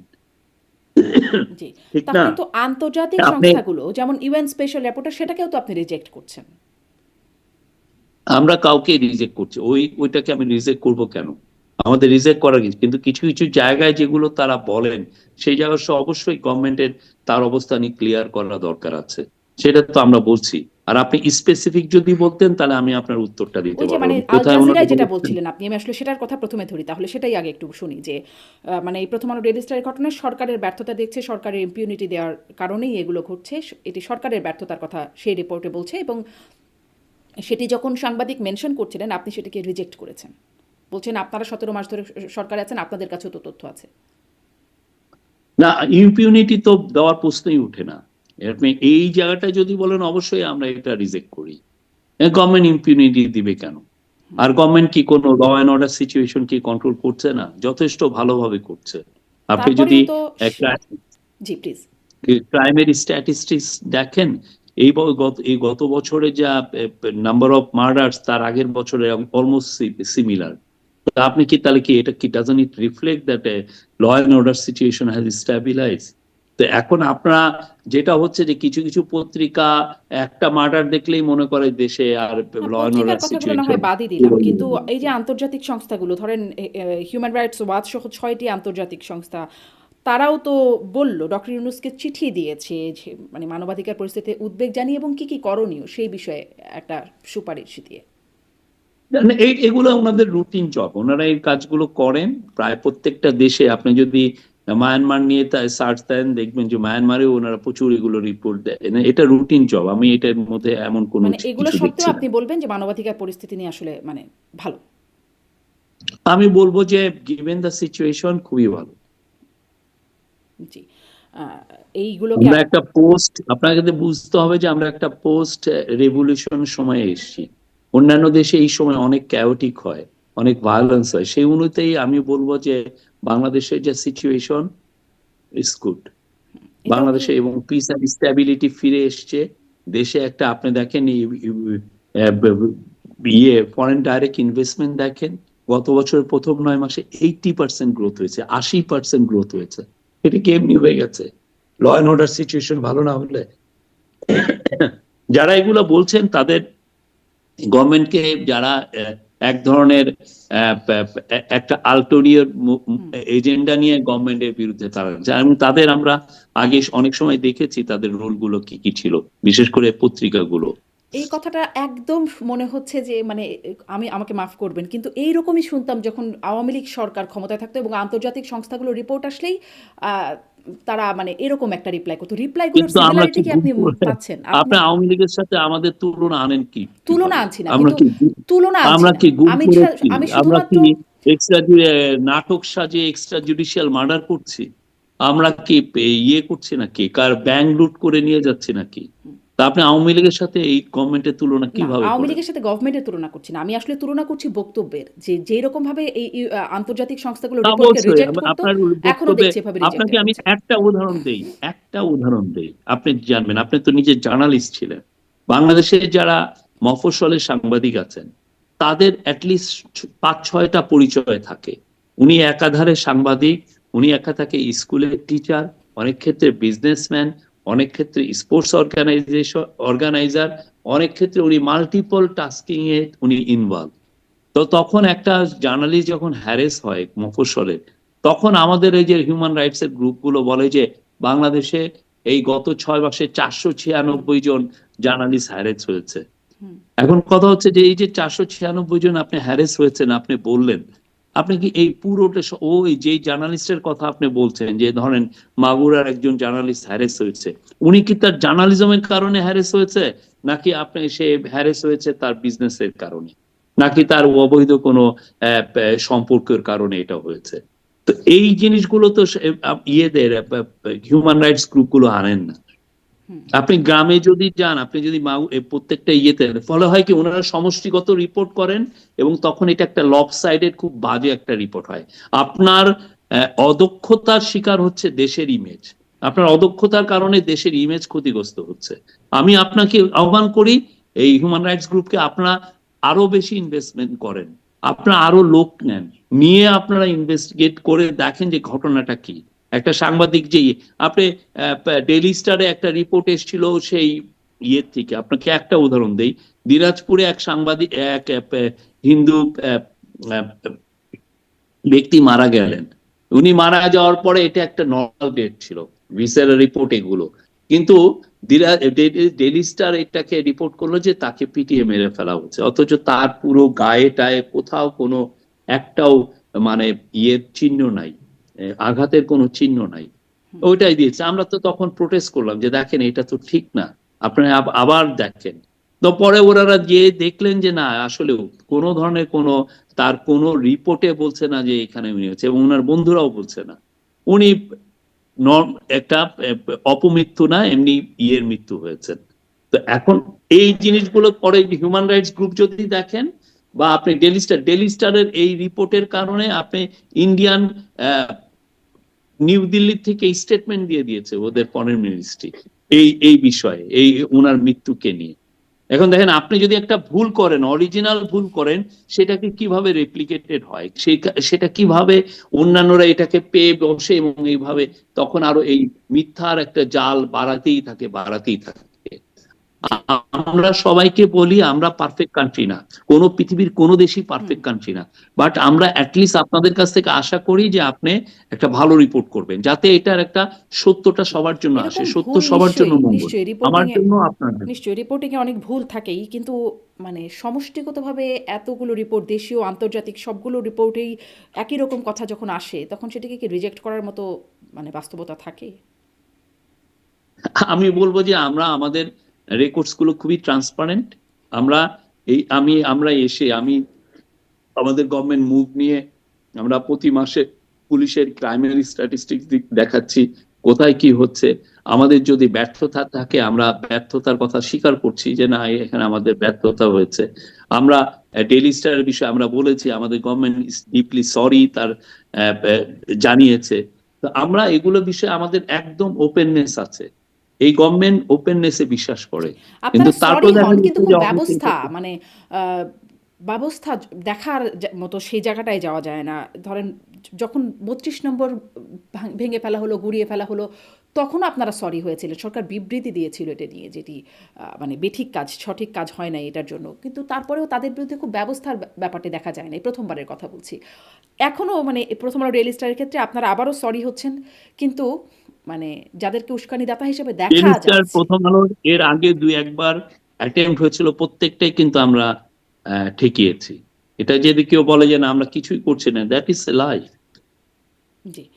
আ আপনার আরেকটা সেই ইন্টারভিউয়ের মধ্যে আরেকটা বিষয় আসে যে সরকারের মধ্যে এক্সট্রিমিস্ট এলিমেন্ট আছে, এরকম একটা বিষয়ে যখন সাংবাদিক প্রশ্ন করছেন, আপনি বলছেন যে এটি ফাইনেস্ট ক্যাবিনেট। এখানে একাডেমিক আছেন, সাবেক আমলারা আছেন, সাবেক আর্মি অফিসাররা আছেন, মানবাধিকার কর্মীরা আছেন। আম কিন্তু আমারই অনুষ্ঠানে মানে আন্তর্জাতিক গণমাধ্যমে কাজ করা, আল জাজিরায় কাজ করা, আমি তার আরেকটা বিষয় একটু আগে রেফার করছিলাম, জুলকারনাইন সাহেব, তিনি আমারই অনুষ্ঠানে বলছিলেন যে আরেকজন আন্তর্জাতিক মিডিয়ায় কাজ করেন, নেট্রো নিউজের সাংবাদিক তসনিম খলিল, তার রেফারেন্স দিয়েও বলছিলেন যে সরকারের ভেতরেই একজন উপদেষ্টা, সাদা চুলের উপদেষ্টা, তিনি তার মধ্যে একটা তালেবানাইজেশন, দেশকে তালেবানাইজেশনই একমাত্র সমাধান হিসেবে তিনি সেই প্রক্রিয়ায় বা সেই প্রচেষ্টায় আছেন। আপনি আসলে এই বিষয়ে কি বলবেন? এই বিষয়ে কি আপনারা জানেন নাকি? এর চেয়ে ভয়ঙ্করতম কথা, এটা বাইরে হলে এটা লিটিগেশন হতো, কেস হতো এটা। ঠিক আছে, আপনি একটা জিনিস একজনের বিরুদ্ধে না জেনে, একজন কি করলো আপনি না জেনে, উনি যদি এটা জানেন, এটা সে তসলিম খলিল আর জুলকারনাইন সাহেব, ওকে রিপোর্ট করেন না কেন? আপনি একটা জিনিস একজনের নামে হেয়ারসে আপনি বলে দিচ্ছেন যে না উনি এরকম, উনি এক্সট্রিমিস্ট, উনি তালেবানাইজেশনে বিশ্বাস করেন। উনার কাজগুলো এনেন। আপনি তো ইনভেস্টিগেটিভ একটা ওয়েবসাইট চালান, ইনভেস্টিগেটিভ একটা নিউজ সাইট চালান, আপনি একটা পুরো রিপোর্ট করেন। পুরো রিপোর্টে আপনি দেখান যে উনি এই কাজগুলো করেছেন, যার ফলে দেশটা তালেবানাইজ হয়ে গেছে। তো আপনি স্পষ্ট এভিডেন্স এনে তারে, যতক্ষণ না আপনি না আনছেন ততক্ষণ এটা বলাটা, আপনি তো রেসপেক্টেড একজন জার্নালিস্ট, আপনি এটা কিভাবে বলেন? জি। এই এই জায়গাগুলোতে বাইরে আপনি কেউ এটা করতে পারে না। এটা হলে তখন পিউনিটিভ মেজারে যেত। সো বলছে না তাহলে আপনি কেন আমার যাচ্ছে না মান, পিউনিটিভ মেজারে? বাংলাদেশে পিউনিটিভ মেজার, বাংলাদেশে কোন সাংবাদিকের এগেনস্টে কোনো কেস দিয়ে কোনোদিন কোনো পিউনিটিভ মেজার হয়েছে দেখেছেন? কোন ডিফর্মেশন হয়েছে? আমি 500 কোটি টাকার আমি ডিফর্মেশন যেতে পারি, একটা টাকাও পাওয়া যায় না। পাওয়া কিন্তু যাক বা আমার না মনে যাক, হয় এটা মামলা চললে মামলাও তো চলতে পারে, মানে ব্যবস্থা নেওয়ার। এই মামলা বাংলাদেশের 54 বছরের হিস্ট্রিতে ডিফর্মেশনের কেস কোথাও যায় না, এটা হয় না। ফলে সাংবাদিকরা বাংলাদেশের ভালো মতো যার এগেনস্টে যা ইচ্ছা লিখতে পারেন, এটা হয় না। আমার বিরুদ্ধে যদি আজকে একজন বলে ফেলেন যে শফিকুল আলম এই কাজ করেছে, এই আকাম কুকাম করেছে, কোনো এভিডেন্স ছাড়াই এবং না জেনে, এর বিরুদ্ধে আমার কিছু বলার নাই। এবং আমি আমি এইরকম অনলাইনে আমার নামে অনেকে মিথ্যা কথা লিখেছেন, আমি কি বলবো? আমি যে কি তাকে নিয়ে যাব? আমাকে যদি কালকে বলে যে শফিকুল আলম এই, শফিকুল আলম এই, তার সেক্সুয়াল ওরিয়েন্টেশন এই, তার এটাই, এর বিরুদ্ধে আপনি আমেরিকা বা ব্রিটেনে যেই ধরনের ব্যবস্থা নেওয়া যায়, এইখানে কি এটা নেওয়া যায়? আপনি বাংলাদেশের জি। সরকারি না কর্মচারী, মানে সরকারি আমেরিকার কথা যারা বলছেন, আছেন, এখানে তো অনেক পাবলিক ফিগারদেরকে নিয়ে এমন অনেক কথা বলা যায় যেটি আসলে আমরা আমরা কিন্তু আবার আপনি অনেকের, আপনি যদি যার যদি ভুল হয়, সেক্ষেত্রে আপনি পিউনিটিভ মেজারও দিতে হয়। আপনি, আপনার জানা আছে কিনা, পিটার থিল, পিটার থিল খুব নাম করা ইনভেস্টর, টেকে ইনভেস্ট করেন উনি। পিটার থিল নিয়ে একটা নিউজ পেপার ওয়েবসাইট খুব নাম করা ইউএসএ, গকার না কি জন্য, তারা একটা রিপোর্ট করেছিল তার সেক্সুয়ালিটি নিয়ে। সে তাদেরকে কেস করে ওই পত্রিকা বন্ধ করে দিছে, এত ফাইন হয়েছে, ওই পত্রিকা ব্যাংক্রাফট হয়ে গেছে। তো এগুলো আমাদের এখানে কি এটা সম্ভব? আমাদের এখানে আপনি যা ইচ্ছা লিখতে পারেন একজনের এগেনস্টে, এবং আপনার তখন সরিও বলতে হয় না। এই কালচারটা এখানে একটা, সবাই দেখে যে জার্নালিস্টরাই ভিকটিম, কিন্তু ব্যাড জার্নালিজমের কারণে যে হাজার হাজার মানুষ ভিকটিম হচ্ছে, সেটা কেউ দেখে না। আপনার নামে একটা অপপ্রচার চালিয়ে দিবে, ও উনি তো এইরকম, উনি তো এইটা করছে। কিন্তু এখানে স্বৈরাচারের খুব দোষর ইজি। বললে তো ঠিকই তাদেরকে নানান রকম মামলায় গ্রেপ্তার করে ফেলা যাচ্ছে বা কারাগারে রাখা না যাচ্ছে। না, এটা কারো বিরুদ্ধে আমরা আবারও বলছি এভিডেন্স ছাড়া কিছু হচ্ছে না, সরি। ধরেন এই যে যারা সাংবাদিকরা যারা আসলেই আওয়ামী লীগ আমলে নানান রকম তেলবাজি করতে প্রকাশ্যে দেখা যেত, তাদের বিরুদ্ধে হত্যা চেষ্টা বা হত্যা মামলা দিয়ে রাখা হচ্ছে। কি এমন এভিডেন্স সেখানে দেওয়া হচ্ছে যে তাদের বিরুদ্ধে সেটা কি এখন আমরা করেছি? না করেন নাই, কিন্তু আপনারা তো মামলা প্রত্যাহার করছেন, 20,000 মামলা প্রত্যাহার করেছেন বলে সেদিনই উপদেষ্টা আসিফ নজরুল বলছিলেন আপনার সামনেই। কিন্তু এই মামলাগুলো তো এই সময় হলো, এদের অনেকগুলো মামলা প্রত্যাহার হয়েছে, আপনি একটু ভালো মতো খবর নিয়েন। মানে এটা নিয়ে আমরা এটা আলাদা একটা এই সিআরপিসি তে আমরা এটা আলাদা একটা বিধান এনে সাংবাদিকদের বিরুদ্ধে, একটা আপনি নিজেও সাংবাদিক, চেনা জানা আপনারও আছে, সাংবাদিকদের বিরুদ্ধে মামলা প্রত্যাহার হয়েছে। কিছু কিছু প্রত্যাহার হয়েছে, আপনি একটু খবর নেন। এইটা একটা ফাস্ট ট্র্যাক করা হয়েছে, অনেকের বিরুদ্ধে যার এগেইনস্ট এভিডেন্স পাওয়া যাচ্ছে না তাকে ড্রপ করা হয়েছে সেই মামলা থেকে। জি, কিন্তু আমি আসলে খবর নিতে পাচ্ছি না। এইজন্যই আপনার সাহায্য চাচ্ছিলাম যে আপনি কি আমাকে বলতে পারেন যে কারো কেউ মুক্ত হয়েছেন? এখন আমি তো আমি চিফ অ্যাডভাইজার অফিসকে রিপ্রেজেন্ট করি, ওনাকে চিফ অ্যাডভাইজারকে রিপ্রেজেন্ট করি। আপনি আপনি সব ল মিনিস্ট্রি বা মিনিস্ট্রির প্রত্যেকটা টাইনি বিষয়ও তো আমার জানার কথা না। তারপরে আমি আপনি নেক্সট টাইম যদি আসি তখন এই কোশ্চেনটা রেখেন, আমি একদম বিস্তারিত আপনাকে বলতে পারবো। যেমন আমি আমার সাংবাদিক বন্ধু বা কলিগ যাদের সাথে কথা বলেছি, এমন অনেকের নাম আছে যারা মানে বাদী জানেন না যে তিনি আসলে তিনি কে এটাও জানেন না, কিন্তু তার নামটি মামলায় দেওয়া হয়েছে, কিন্তু এবং তিনি মামলার আসামি হিসেবেই রয়ে গেছেন। কেউ কেউ গ্রেপ্তার হয়ে আছেন, তাদের ব্যাপারে জানি না। গ্রেপ্তার যারা হন নাই তাদের সাথে কথা বলে এতটুকু জানতে পেরেছি, এবং তারা তথ্য মন্ত্রণালয়ে না যোগাযোগও না, করেছেন কিন্তু সমাধান পান নাই। আনফরচুনেটলি এটা হয়েছে। না এটা না, সমাধানের জন্য যেটা করা হয়েছে, কারণ একটা কেস হয়ে গেলে তখন পুলিশ আর এটাকে উইথড্র করতে পারে না। কেসটা উইথড্র করবেন যিনি কেস দিয়েছেন, তিনি উইথড্র করবেন, এবং তার উইথড্র প্রসেসটাও একটু লেংদি। উনি এসে পুলিশকে জানাবেন, তারপরে উনি যে আবার কোর্টে যে তাকে বলবেন, কোর্টে বলবেন যে আমার এই কেসটা আমি উইথড্র করব, উনি ওই এখানে তার পাশে লয়ার তাকে সাহায্য করবেন, করার পরে উনি এটা ম্যাজিস্ট্রেটকে জানিয়ে তারপরে কোর্টে কারো নাম উইথড্র করবেন। কিন্তু এই ক্ষেত্রে আমি বলতে পারি যে ইয়ের সময় অনেকগুলো আমরা এই রিপোর্ট গুলো সেই যে গত বছর 2024 সালের থেকে আমরা এই শেষের দিক থেকে এই কেসগুলো হয়েছে অনেকগুলো, অনেকের নামে ইয়ে হয়েছে। তো আমরা যেটা হয়েছে যে ওনারা আসলে ইনভলভ কিনা সেই বিষয়ে একটা লতে কিছু চেঞ্জ এনে এই এই ইনভেস্টিগেশনটাকে দ্রুত করা হচ্ছে, এবং এর ফলে যেটা হয়েছে যে অনেকের নাম বেশ কিছু নাম ড্রপ করা হয়েছে, এবং সবচেয়ে বড় কথা হচ্ছে যে যারা যারা নামে এসছে তাদের আহ, দুই একজন ছাড়া বেশিরভাগই কারো কোনো তাকে অন্তত পুলিশি হ্যারাসমেন্ট হয়নি, আমি এটুকু বলতে পারি। জি, হ্যারেস তো হয়নি, পুলিশি হ্যারাসমেন্টও কিন্তু তাদেরকে অনেকে করা হয়নি। গ্রেপ্তার হয়ে সেই মানে শুরু থেকেই এখনো পর্যন্ত অনেকে কারাগারেই গ্রেপ্তার আছেন। হননি, গ্রেপ্তার হয়েছেন 4-5 জন, এটা জি, সেই চার অনেকে পাঁচ জনের গ্রেপ্তার ব্যাপারে, হননি এটা বলতে। সেই 4-5 জনের বিষয়ে তো কেস আছে, কেসগুলো হচ্ছে, চলতেছে। জি, কিন্তু ওই যে আপনি বারবার যে এভিডেন্সের কথা বলছেন, কংক্রিট এভিডেন্স, সেগুলো কি আসলে চাই 5 জনের ভিতরে? সেইটা পুলিশ আপনাদেরকে বলতে হয়। পুলিশ যদি এভিডেন্স না থাকে তাহলে তো তারা কেস পার্সিউ করতো না। জি, সেটাই পুলিশ আসলে। দেখছে সেটা, এবং ইভেনচুয়ালি কোর্ট ডিসিশন নিবে যে এটা এর এগেইনস্টে কোনো প্রাইম অফিস এভিডেন্স আছে কিনা। জি, মানে কার জামিন হবে আর কার হবে না সেটি যে পুরোপুরি আদালতের উপর নির্ভর করে না, সেটি আদালতে যারা স্বনামধন্য আইনজীবী আছেন, যে ব্যারিস্টার সারা হোসেনের মতো বা আরও যারা আছেন, তারাও আসলে এটি বলছে, যেটি আসলে কলকাঠিটা অন্য কোথাও থেকে নড়ে।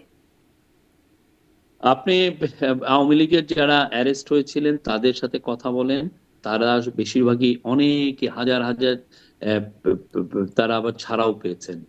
তো তাহলে যদি তাদের যদি ইয়েই না হতো, কি যেন বেইলই না হতো, তাহলে ছাড়া পেলেন কিভাবে? জি, যারা ছাড়া পাচ্ছেন না তাদেরটাও জানতে চাচ্ছি যে তাদের প্রতি কী এমন কংক্রিট এভিডেন্স হলো হত্যা বা হত্যা চেষ্টা মামলার আসামি তারা হয়ে আদালতে আছেন, জামিনও হচ্ছে না। একদম শেষের দিকে আপনার কাছে প্রশ্ন করি, আপনি অনেক সময় আমাকে দিচ্ছেন, অনেক কৃতজ্ঞতা জানিয়ে আর একটু শেষের দিকে আপনার কাছে প্রশ্ন করি যে আপনি আসলে প্রায় শেষ, আর কদিন? আপনি বলছেন 25 দিন আছে। আপনাদের এই পুরো টার্মকে আপনি আসলে যদি বলি কত নাম্বার দেবেন 1 থেকে 10-এর মধ্যে, বা কত শতাংশ আপনারা সফল বলে মনে করেন? আমি আমি যদি নাম্বার দিতে বলে আমি তো 100-তে 100ই দিতে চাই, বাট আমি বলবো যে 90 আমার মনে হয় ফেয়ার ফেয়ার নাম্বার। আর আমি মনে করি যে এই গভর্নমেন্ট যে চ্যালেঞ্জের কে সামনে নিয়ে এসছিল, সেই চ্যালেঞ্জকে অনেকখানি তারা উতরাতে পেরেছে, এবং আমি বললাম they did a very good job. এই গভর্নমেন্ট যে কাজটা করেছে, এবং অনেক হয় কি যে আপনি এখন একটা কাজে আপনি ইম্প্যাক্টটা বুঝবেন না, এটা অনেক পরে যে বোঝা যায়, তখন মনে হয় যে না, এই গভর্নমেন্ট তো ভালো কাজ করেছে। আমরা এই গভর্নমেন্টের বড় একটা চ্যালেঞ্জ ছিল এই ব্রোকেন একটা ইকোনমিকে ঠিক করা, এটা ঠিক করা হয়েছে। এদের একটা বড় কাজ ছিল হিউম্যান রাইটস এ যতগুলো ভায়োলেশন হচ্ছে, যে অ্যাবিউজ গুলো হচ্ছিল, সেগুলোকে দূরে সরিয়ে নতুন ভাবে দেশে একটা হিউম্যান রাইটস এর পথ ঠিক করা, যাতে প্রত্যেকটা মানুষের হিউম্যান রাইটস আপহোল্ড হয়, সেটা তারা করেছেন। এই গভর্নমেন্টের একটা বড় কাজ ছিল জুলাই আগস্ট বা তার আগে হাসিনার সময় যেই ধরনের ম্যাসিভ হিউম্যান রাইটস অ্যাবিউজ হয়েছে, তার একটা অ্যাকাউন্টেবিলিটি আনা, তার একটা বিচার কাজে নিয়ে আসা, সেটা করা হয়েছে। এবং সবচেয়ে বড় কথা, এর একটা বড় কাজ ছিল রিফর্ম করা। আমরা যেই ধরনের আগের গভর্নমেন্ট গুলো যেভাবে, বিশেষ করে শেখ হাসিনার গভর্নমেন্ট যেই পরিমাণ আমাদের পুরো রাষ্ট্রযন্ত্রকে যেভাবে তার নিজের পার্সোনাল কাজে ইউজ করে একটা ফ্যাসিবাদী রাষ্ট্র কায়েম করেছিলেন, স্বৈরাচার কায়েম করেছিলেন, সেইটার থেকে এই জায়গাটাকে, এই অপশাসনকে দূর করে নতুন একটা রিফর্মের জায়গা তৈরি করা, যেখানে মানুষ সুশাসন পাবে, মানুষ তাদের ইচ্ছা মতো তাদের পাওয়ারটা থাকবে নতুন গভর্নমেন্টকে চেঞ্জ করার, এবং কিন্তু এত ডেমোক্রেসি কিছু করে একদম আপনি full 90% বা 90 সেগুলো কাজ করা, সেইটা করেছে। এবং শেষে লাস্ট একটা কাজ ছিল তার ইলেকশনের জন্য দেশকে প্রিপেয়ার করা, এবং দেশের ইলেকশনের জন্য সমস্ত আয়োজন সম্পন্ন করা, সেটাও করেছে।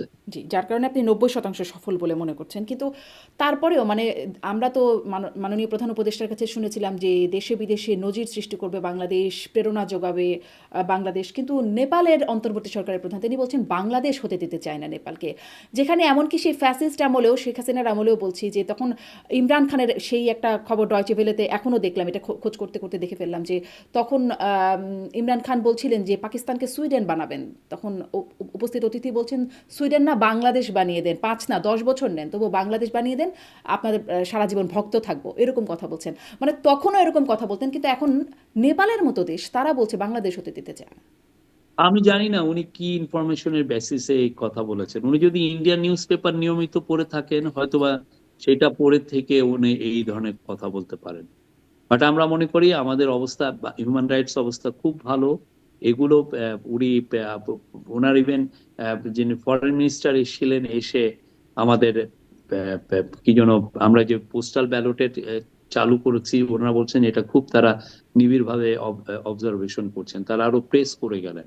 আমি জানি না উনি কোন প্রেক্ষিতে এই কথাটা বলেছেন, but Bangladesh last 18 months did N exemplary job. এবং জি যারা ফরেন ডিগনিটারি যারা আসছেন, তারা এসে যখন চিফ অ্যাডভাইজারের সাথে কথা বলেন, তারা পাবলিকলি কথাটা বলেন, জি যেন ইউ কিন্তু হ্যাভ কিন্তু ডান এ আপনাদের ফ্যান্টাস্টিক জব। উপদেষ্টাদের মধ্যেই অত্যন্ত গুরুত্বপূর্ণ উপদেষ্টা, সাবেক তথ্য উপদেষ্টা মাহফুজ আলম, তিনি বলছেন যে হ্যান কারেঙ্গা ত্যান কারেঙ্গা এরকম বলাই যায়, কিন্তু তিনি স্বীকার করছেন যে ব্যর্থতার জায়গা, আসলে নতুন বন্দোবস্ত যেই প্রতিশ্রুতি তারা দিয়েছিলেন সেটি করতে পারেন নাই, জনগণের মধ্যে তিনি হতাশা দেখতে পান, আস্থাহীনতা দেখতে পান।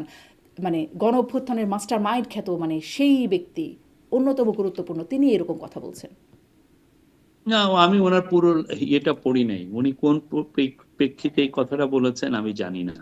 বাট আমি যেটা এই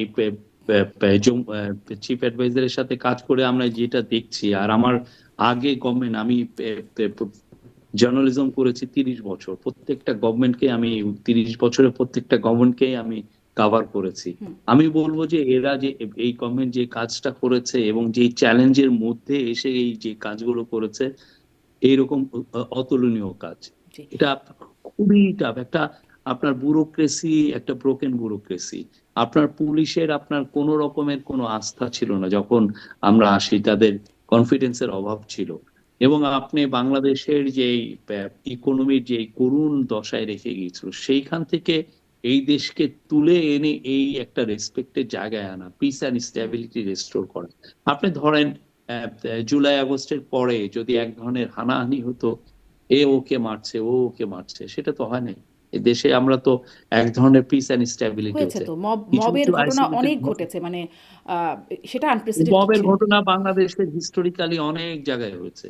আপনি মবের ঘটনা যদি আপনি বলেন, আপনি আপনি তো নিউ ইয়র্কে থাকেন, নিউ ইয়র্ক টাইমসের 1972 14-15 মার্চের আপনি রিপোর্ট দেখেন খুলনায়, সেখানে বিহারিদেরকে কচুকাটা করা হয়েছে, ওদের রিপোর্ট অনুযায়ী 1000 বিহারিকে মারা হয়েছে সেই 1972। রিপোর্টটার উপরে আপনি ভরসা করছেন, আর বর্তমানে যে রিপোর্টগুলো আসছে সেগুলোর উপর আমি কেন না? আমি মবের ঘটনা আপনি দেখেন, শেখ হাসিনা লগি বইটা দিয়ে এনে নিজে মব তৈরি করে 12 জনকে পিটিয়ে মেরে ফেলেছেন। হুম, মব এগুলো হয় না? এগুলো কি মব ছিল না? নিশ্চয়ই, নিশ্চয়ই।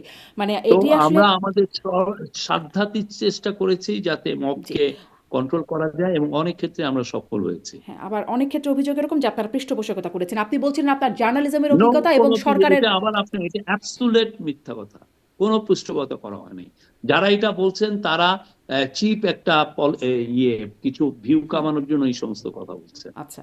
আপনি আসলে দীর্ঘ জার্নালিজমের অভিজ্ঞতা থেকে বলছিলেন এবং সরকারের থেকেও আপনি অভিজ্ঞতা বলছেন। এই দুটো লেন্স কি আসলে ভিন্ন? কারণ এখন যারা জার্নালিজম করছেন তারা এরকম সমালোচনা করছেন। কিন্তু সরকারি থেকে আপনি যেই লেন্সে দেখছেন বা বলছেন সেটি অন্যরকম শোনাচ্ছে। আবার আগেও যারা সরকারে থাকতো তাদের লেন্স ভিন্ন ছিল।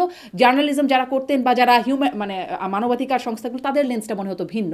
আসলে দুটো লেন্সেই কি সমস্যা? মানে ভিন্নতা আছে? না, না, না, লেন্সের সমস্যা নাই। এটা হচ্ছে আপনার আন্ডারস্ট্যান্ডিং এ আপনি কিভাবে, আপনি একটা যেটা হচ্ছে যে আমরা যারা বাইরে থাকি, যারা গভর্নমেন্ট কিভাবে অপারেট করে এটা অনেক হুম, ক্ষেত্রে জানি না। গভর্নমেন্ট যখন একটা ডিসিশন নেয় তখন অন্তত 100টা ভাবনা থেকে সে ডিসিশন নিতে পারে।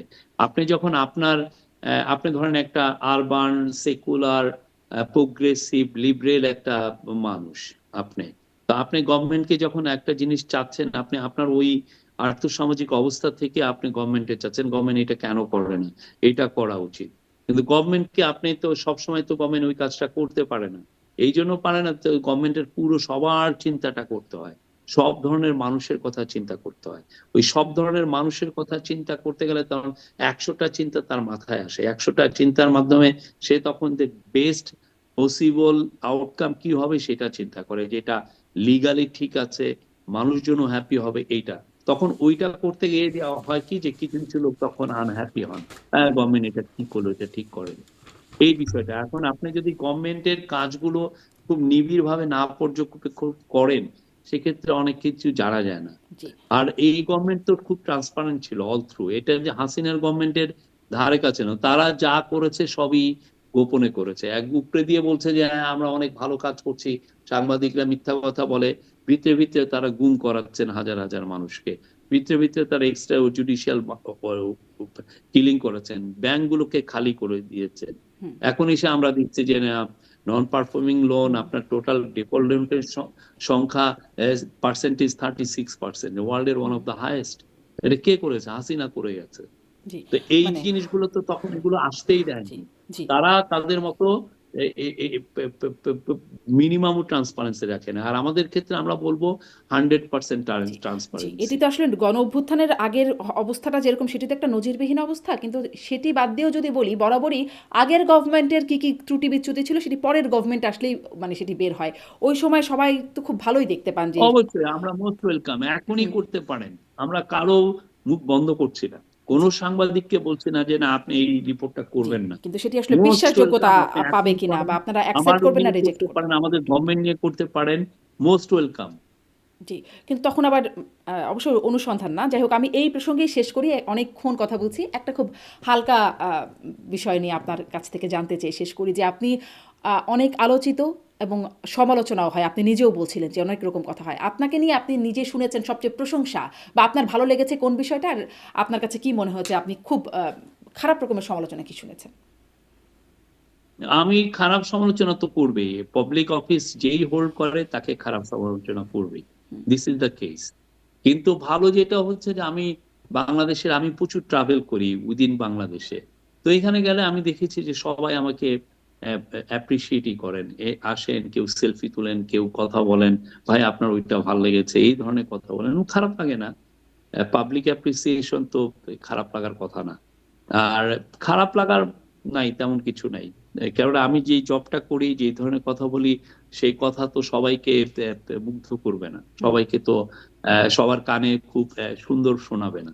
তো যে ফলে অনেকে বলে যে এই শফিক এটা কি বলে, বা এটা এটা কি বলে, এই ধরনের কথা অনেকে তো, বা আমার যেটা হয়েছে যে ফেসবুকে আমি আগে যেই পরিমাণ লেখালেখি করতাম সেটা নিয়ে আমার অনেক বন্ধু ছিল, অনেকে "এই না ওর সাথে বন্ধুত্ব রাখা যাবে", অনেকে আমার ফ্রেন্ডশিপ হয়তো বা কাট করছেন, করে হয়তো ফলো করছেন। এই this is part of life. But দিন শেষে আমি চেষ্টাটা করছি, আমি কি ভালো করার চেষ্টা করছি কিনা, আমি কি আমার ইয়েতে সন্তুষ্ট কিনা, আমি মনে করি what I have done is fine.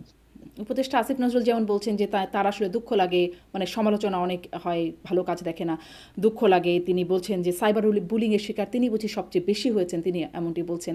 তার একটা দুঃখের বা কষ্টের কারণ আছে, আপনার এরকম কোনো দুঃখের কষ্টের কারণ নেই? কারণ আপনাকে না, নিয়ে সাইবার অনেকগুলো বুলিং টার্ম, হয়েছে। জি, অনেকগুলো টার্ম শুনি, বিশেষ করে সা- একটা তো খুব শোনা যায়, শুনতে খারাপ লাগে, ডাস্টবিন শফিক বলে অনেকে আপনাকে। মানে আপনি এসব শুনলে কি না, খারাপ লাগে? ডাস্টবিন বলার কারণটা হচ্ছে যে শেখ হাসিনার যে একটা ওয়েস্ট ডাস্টবিন, সেখানে আমি একটা ময়লা ফেলেছিলাম। হুম, হুম। শেখ হাসিনাকে নিয়ে ডাস্টবিন করা হয়েছে, সেখানে আমি ময়লা ফেলেছিলাম। বইমেলা। ফলে আওয়ামী লীগের লোকগুলো এগুলো নিয়ে বলে, হুম, মানে আওয়ামী লীগের লোকগুলো এগুলো তো বলে, তারা তো দেখেন এই 18 মাসে মিনিমাম তাদের অনুতপ্ত নাই, তো তারা তো এক ধরনের ডিনায়ালে আছেন। আপনি যদি ডিনায়ালে থাকেন, অনেক কাজ আপনি করেন, এই ডিনায়ালটা খুব বাজে জিনিস। আচ্ছা এই নিজেকে আয়নার সামনে মেলে ধরতে হয় যে আমার কি করলাম। হুম, হ্যাঁ। আর হাসিনা তো ডাস্টবিন তো খুব, আমি যে কাজটা করেছি খুব ক্ষুদ্র কাজ, আরো বড় কাজ করা উচিত ছিল। তাকে তাকে নিয়ে একটা বড় ঘৃণা স্তম্ভ তৈরি করে সেখানে হুম, আহ, ঘৃণা প্রকাশ করা উচিত। জি। সে যেই ধরনের আপনি যে বললেন যে আসলে ভয়ানক কাজ ডিনায়াল করেছে। বা তাদের মধ্যে বিন্দুমাত্র অনুশোচনা, সেটি আপনি ওই আল জাজিরাটাতেও বলছেন। যদি আমি শেষ করতে চাচ্ছিলাম, কিন্তু এটা বলাতে আবার একটু মনে পড়লো, দুঃখিত, যে তাদের আপনি সম্ভবত আজকেও বা গতকালও বলেছেন যে তাদের হয়তো কেউ বলছে না ওদের সুযোগ দেন, এবং আপনি আল জাজিরাতেও বলেছেন তাদের বিন্দুমাত্র রিমোটস নাই। কিন্তু ধরেন আন্তর্জাতিক মাধ্যমগুলোতে, গণমাধ্যমগুলোতে যখন শেখ হাসিনার সাক্ষাৎকার দিলেন, তখন তিনি একটা জায়গায় বলছেন আলটিমেট রেসপন্সিবিলিটি তিনি স্বীকার করে নিচ্ছেন, বা সাউথ চায়না মর্নিং পোস্টে তিনি বলছেন যে তিনি রিগ্রেট করছেন যে আননেসেসারি ব্লাডশেড বলছেন তিনি, তার কারণে তিনি রিগ্রেট করছেন। এই বিষয়গুলো বেশ কিছুতে বলেছেন। আপনারা কি এই কথাগুলোকে আমলে নেন? না, এটা উনি আনলেস, উনি আপনি খুব ঘুরায় পেঁচে ইংলিশে লিখছেন, এটা তো রিটেন স্টেটমেন্ট, রিটেন হয়ে কেউ ওনার হয়ে লিখে দিয়েছে, হ্যাঁ। তো ওইভাবে দিয়েছে। উনি ডাইরেক্ট রেসপন্সিবিলিটি নিচ্ছেন না এখন। যে কাজগুলো উনি করেছেন, ওনার লোকগুলো করেছে, হ্যাঁ, যারা গুম হয়েছে কারো অর্ডারে তো হয়েছে, এবং আমরা দেখছি যে এই অর্ডার গুলো উনি বা ওনার security adviser, defence adviser Tarek Siddiqui বা আসাদুজ্জামান খান কামাল করেছেন, এরা করেছেন। তো উনি তো এগুলোর ব্যাপারে একটা ডাইরেক্ট রেসপন্সিবিলিটি কি নিচ্ছেন যে না এগুলো হয়েছে আমার সময়, আমি এটার জন্য সরি? ডাইরেক্ট তো কোনো কথা বলছেন না, উনি ঘুরিয়ে পেঁচে লিগাল ওয়েতে উনি কথা বলতে চাচ্ছেন, সেটা মানুষ নিবে না।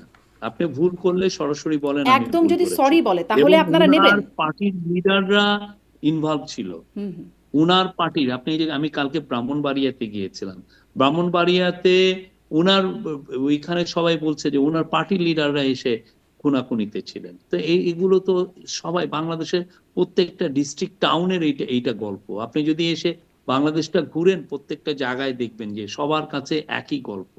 হ্যাঁ। তো ওই লোকগুলো তো কেউ বলছে যে না আমরা ভুল করেছি, আমাদের ধরুন ভায়োলেন্টলি জাস্ট একটা হাইপোথেটিক্যালি জিজ্ঞাসা করছি, ধরুন তো যদি তারা বলে আমরা সরি, তাহলে কি হবে? তাহলে কি রিকনসিলিয়েশন হবে, বা তারা না, এটা স্বাভাবিক দিয়ে তো রাজনীতি আপনার করবে? তো সরি বলার পরে তো আপনি এগোয়, একটা জিনিস এগোয় কখন? সরি বলার পর, তখন মানুষ দেখে আপনার সরি, আপনি যে সরি হচ্ছেন এটা আপনি কতটুকু সিনসিয়ার, তারপরে তো এগায়। আপনি যদি কিছু নাই বলেন, আপনি কি জানেন, তাহলে আপনি কিভাবে আপনাকে ভাবেন যে কিভাবে আপনার মেইন স্ট্রিম সোসাইটি আপনাকে একসেপ্ট করে নিবে? জামাতে ইসলামীকে আপনি যেভাবে অ্যাকসেপ্ট করলো সেভাবে অ্যাকসেপ্ট করা সম্ভব না। সেটা তো আপনি আরো আগের বিষয়। হ্যাঁ। আমি আমি জুলাই আর আগস্ট নিয়ে আমি কথা বলছি। হ্যাঁ, সেটা আমার বিষয় না। আমি জুলাই আগস্ট এবং তার পরবর্তী গভর্নমেন্টকে রিপ্রেজেন্ট করি, সেটা নিয়ে আমি কথা বলছি।